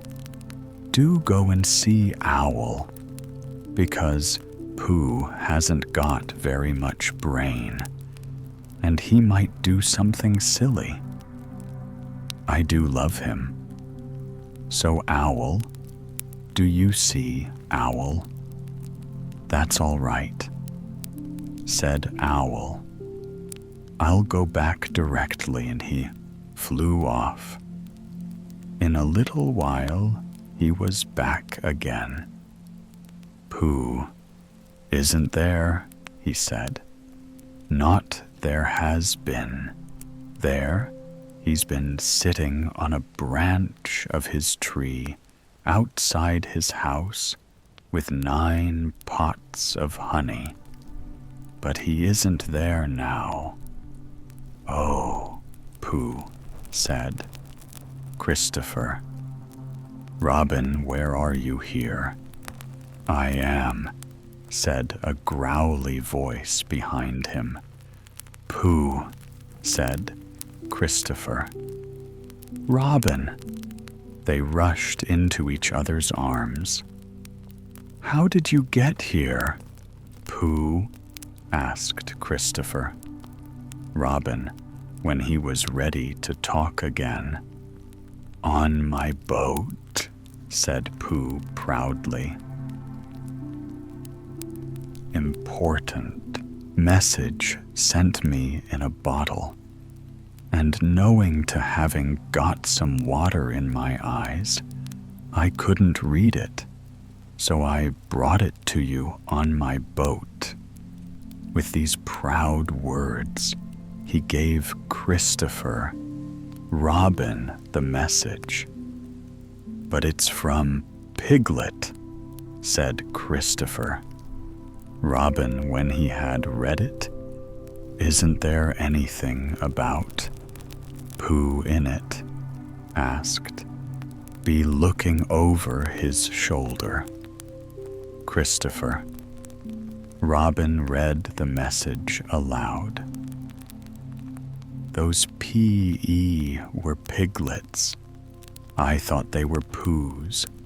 We must rescue him at once. I thought he was with you, Pooh Owl. Could you rescue him on your back? I don't think so, said Owl, after grave thought. Then would you fly to him at once and say that rescue is coming, and Pooh and I will think of a rescue and come as quick as ever we can. Oh, don't talk. Owl, go on quick. And still thinking of something to say,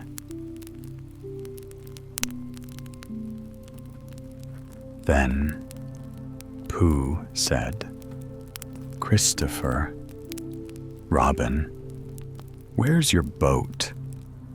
I ought to say, explained Pooh, as they walked down to the shore of the island, that it isn't just an ordinary sort of boat sometimes. It's a boat, and sometimes it's more of an accident. It all depends. Depends, Depp, on what? On whether I'm on the top or underneath it. Oh, well, where is it there? Said Pooh, pointing proudly to the floating bear. It wasn't what Christopher Robin expected, and the more he looked at it, the more he thought what a brave and clever bear Pooh was, and the more crystal, for Robin thought this, the more Pooh looked modestly down his nose and tried to pretend he wasn't. But it's too small for two of us, said Christopher Robin, sadly. 3 of us with Piglet. That makes it smaller. Still, oh, Pooh Bear, what shall we do? And then this bear. Who bear? Winnie the Pooh. FOP, friend of Piglet's, R.C. Rabbit's companion. Paul Discoverer, and TFE's comforter and tale finder. In fact, Pooh himself said something so clever that Christopher Robin could only look at him with mouth open and eyes staring, wondering if this really was the bear, a very little brain, whom he had known and loved so long. We might go in your umbrella, said Pooh, suddenly. Christopher Robin saw that they might. He opened his umbrella and put it point downwards in the water. It floated, but wobbled. Pooh got in. He was just beginning to say that it was all right now when he found out that it wasn't. So, after a short drink, which he didn't really want, he waited back to Christopher Robin. Then they both got in together, and it wobbled no longer. I shall call this boat the Brain of Pooh, said Christopher Robin. And the Brain of Pooh set sail forth within a southwesterly direction, revolving gracefully. You can imagine Piglet's joy when at last the ship came in sight of him. In after years, he liked to think that he had been in very great danger during the terrible flood. But the only danger he had really been in was the last half hour of his imprisonment, when Owl, who had just flown up, sat on a branch of his tree to comfort him and told him a very long story about an ant who had once laid a seagull's egg by mistake. And the story went on and on, rather like this sentence, until Pidgeot, who was listening out of his window without much hope, went to sleep quietly and naturally, slipping slowly out of the window towards the water until he was only hanging on by his toes. At which moment, luckily, a sudden loud sork from Owl, which was really part of the story, being what his aunt said, woke the piglet up and just gave him time to jack himself back into safety and say, "How interesting." And did she? When, well, you can imagine his joy when at last he saw the good ship brain of Pooh Captain C. Robin, first mate P. Bear, coming over the sea to rescue him. Christopher, Robin, and Pooh again. That is really the end of the story. I'm very tired after that last sentence. I think I shall stop there. Chapter 10, in which Christopher Robin gives Pooh a party, and we say goodbye one day when the sun had come back over the forest, bringing with it the scent of May, and all the streams of the forest were tinkling happily to find themselves their own pretty shape again, and the little pools lay dreaming of the life they had seen and the big things they had done. And in the warmth and quiet of the forest, the CUO was trying over his voice carefully and listening to see if he liked it.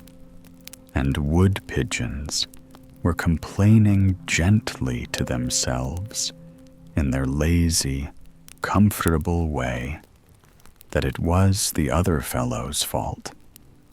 But it didn't matter very much on such a day as this. Christopher Robin whistled in a special way he had, and Owl came flying out of the 100-acre wood to see what was wanted. Owl said, "Christopher Robin, I'm going to give a party." "You are you?" said Owl. "And it's to be a special sort of party, because it's because of what Pooh did. When he did what he did to save Piglet from the flood. That's what it's for." "Is it?" said Owl. "Yes. So will you tell Pooh as quickly as you can, and all the others, because it will be tomorrow." "Oh, it will. Will it?" said Owl, still being as helpful as possible. "So will you go and tell them?" Owl tried to think of something very wise to say, but couldn't. So he flew off to tell the others.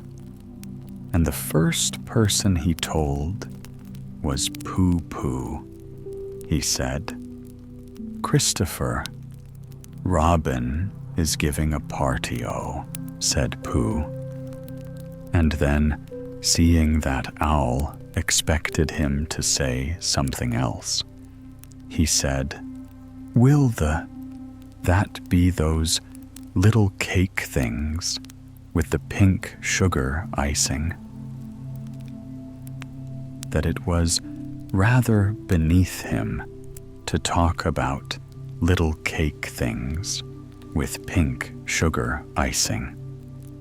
So he told Pooh exactly what Christopher Robin had said, and flew off to eel a party for me. said Pooh to himself, "how grand." And he began to wonder if all the other animals would know that it was a special Pooh party, and if Christopher Robin had told them about the floating bear and the brain of Pooh and all the wonderful ships he had invented and sailed on. And he began to think how awful it would be if everybody had forgotten about it, and nobody quite knew what the party was for. And the more he thought like this, the more the party got muddled in his mind, like a dream when nothing goes right. And the dream began to sing itself over in his head, until it became a sort of song. It was an anxious Pooh song. 3 cheers for Pooh. For who? For Pooh. Why, what did he do? I thought you knew. He saved his friend from a wedding. 3 chairs for Bear. For where? For Bear. He couldn't swim, but he rescued him.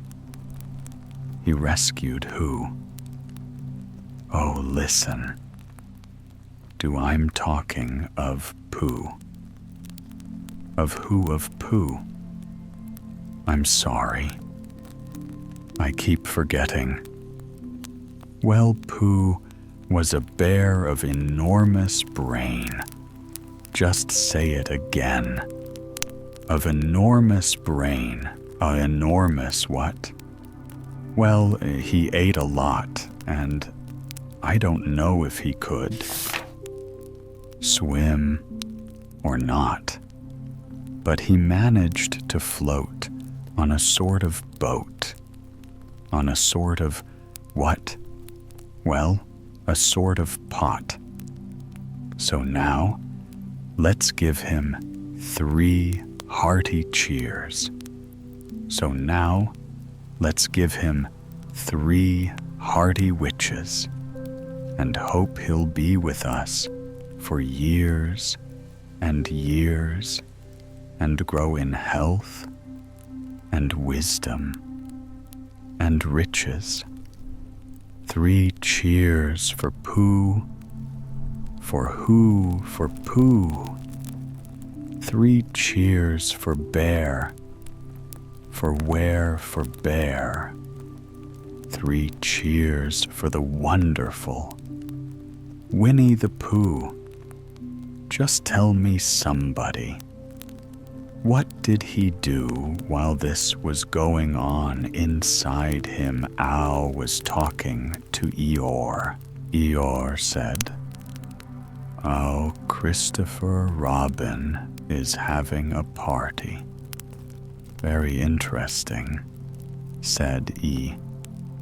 "I suppose they will be sending me down the odd bits which got trodden on kind and thought for not at all.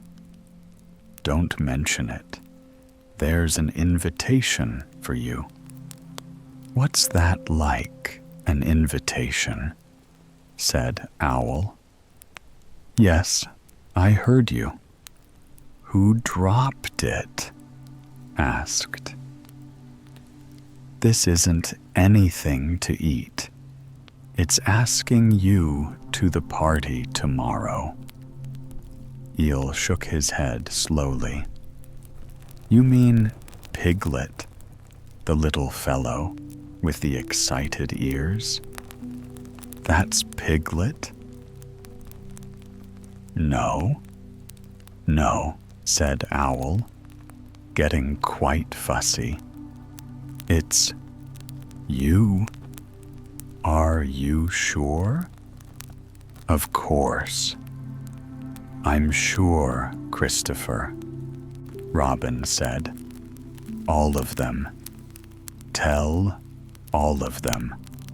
all of them, except you, all of them, said Owl sulkily. Said a mistake, no doubt, but still I shall come. Only don't blame me if it rains. But it didn't rain. Christopher Robin had made a long table out of some long pieces of wood, and they all sat round it. Christopher Robin sat at one end, and Pooh sat at the other. And between them, on one side, were Owl E and Piglet, and between them, on the other side, were Rabbit and Roo and Kangar. And all of Rabbit's friends and relations spread themselves about on the grass and waited hopefully in case anybody spoke to them or dropped anything or asked them the time it was the first party to which Roo had ever been. And he was very excited. As soon as ever they had sat down, he began to talk. "Hello." "Pooh," he squeaked. "Hello," Roo said. "Pooh." Roo jumped up and down in his seat for a little while, and then began again. "Hello, Piglet," he squeaked. Piglet waved a paw at him, being too busy to say anything. "Hello?" Roo nodded gloomily at him. "It will rain soon. You see if it doesn't," he said. R looked to see if it didn't, and it didn't. So he said, "Hello, Owl." And Owl said hello, "My little fellow," in a kindly way, and went on telling Christopher Robin about an accident which had nearly happened to a friend of his, whom Christopher Robin didn't know. And Kanga said to R, "Drink up your milk first here and talk afterwards." So R, he was drinking his milk, tried to say that he could do both at once, and had to be patted on the back and dried for quite a long time afterwards, when they had all nearly eaten enough. Christopher Robin banged on the table with his spoon, and everybody stopped talking and was silent, except Ruth, who was just finishing a loud attack of hiccups and tried to look as if it was one of Rabbit's relations.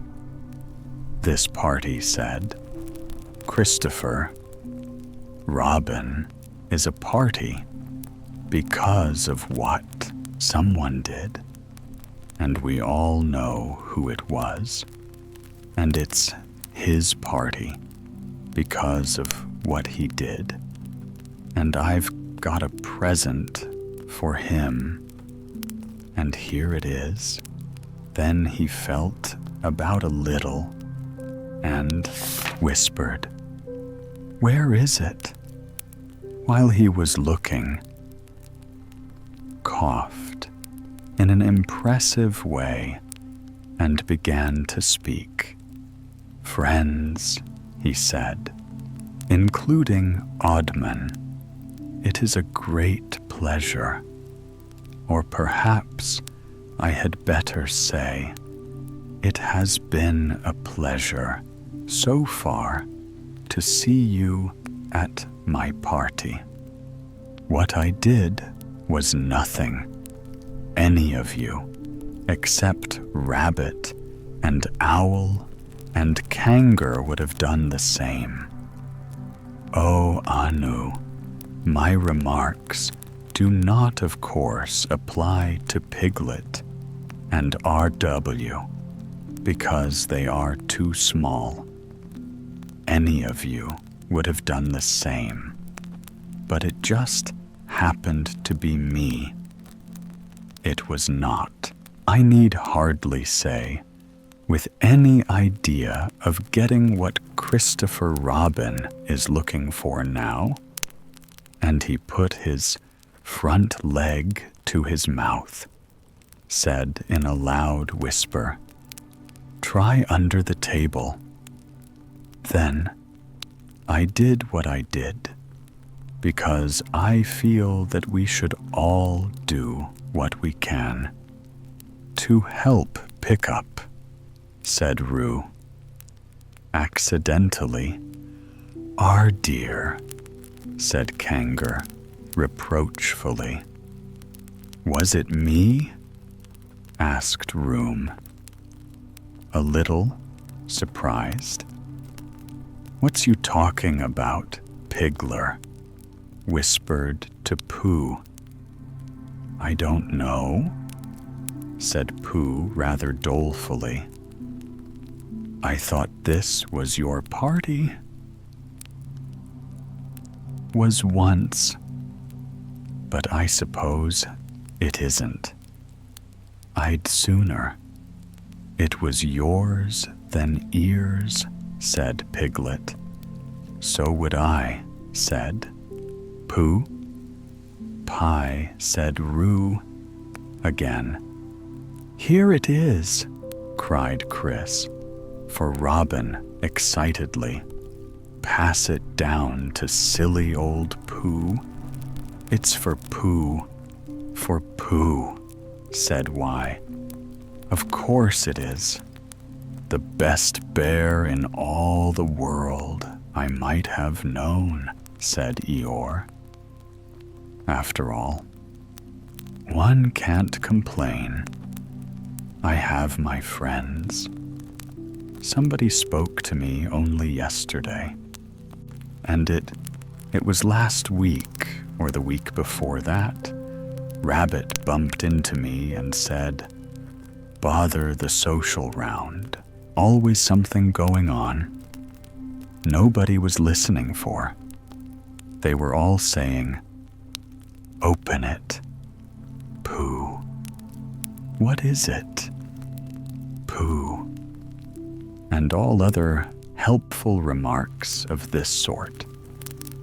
And of course, Pooh was opening it as quickly as he ever could, but without cutting the string, because you never know when a bit of string might be useful. And at last, it was undone. When Pooh saw what it was, he nearly fell down. He was so pleased. It was a special pencil case. There were pencils marked Bear and pencils marked H for health, helping bear, and pencils marked BB for brave bear. There was a knife for sharpening the pencils and rubber for rubbing out anything which you had spelled wrong, and a ruler for ruling lines, for the words to walk on, and inches marked on the ruler, in case you wanted to know how many inches anything was, and blue pencils and red pencils and green pencils for saying special things in blue and red and green. And all these lovely things were in little pockets of their own in a special case. which shut with a click when you clicked it, and they were all for Pooh. "Oh," said Pooh. Pooh said, "Everybody else except thank you," ground Pooh. But Eeyore was saying to himself, "This writing business, pencils and whatnot, overrated. If you ask me, silly stuff." Nothing in it later on, when they had all said goodbye. And thank you to Christopher, Robin Pooh, and Piglet walked home thoughtfully together in the golden evening. For a long time they were silent. "When you wake up in the morning," Pooh said, "Pidgeot, at last, what's the first thing you say to yourself?" "What's for breakfast?" said Pooh. "What do you say?" "Piglet, I say. I wonder what's going to happen." "Exciting today," said Piglet. Pooh nodded thoughtfully. "It's the same thing," he said. "And what did happen?" asked Christopher Robin. "When I asked next morning, I don't know. Could you think and tell me?" And Pooh, "Sometime, if you wanted it very much," I said. "Who does?" said Christopher Robin. He gave a deep sigh, picked his bear up by the leg, and walked off to the door, trailing Winnie the Pooh behind him. At the door, he turned and said, "Coming to help me draw my bath?" "I might," I said. "Miss Pooh pencil case. Any better than mine?" "It was just the same," I said. He nodded and went out, and in a moment I heard Winnie the Pooh, bump, bump, bump, going up the stairs, behind him the end. And now, dear listener, as our gentle story comes to a quiet end, the forest begins to grow still. The soft footsteps fade, the leaves settle, and the warm, golden light slowly dims. Somewhere in the distance, a small bear has found his way home, safe, content, and ready to rest. And perhaps so have you. Your breathing has softened. Your thoughts have slowed. And sleep is already beginning to find you. So there is nothing more you need to do. No thoughts to follow. No story to hold on to. Just let yourself drift deeper and deeper still. And if sleep has not yet fully come, then simply rest here in this quiet space. And I will be here again very soon with another story to gently guide you into sleep.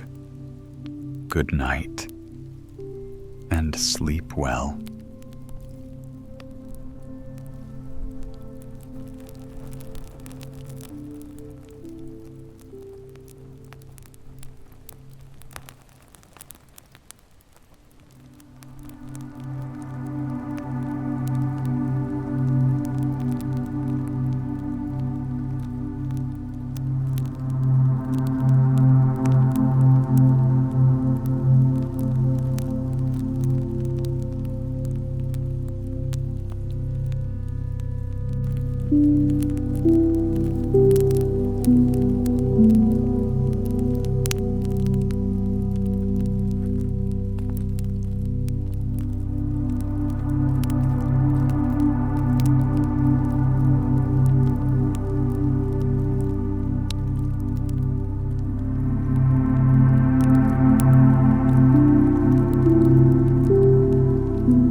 you.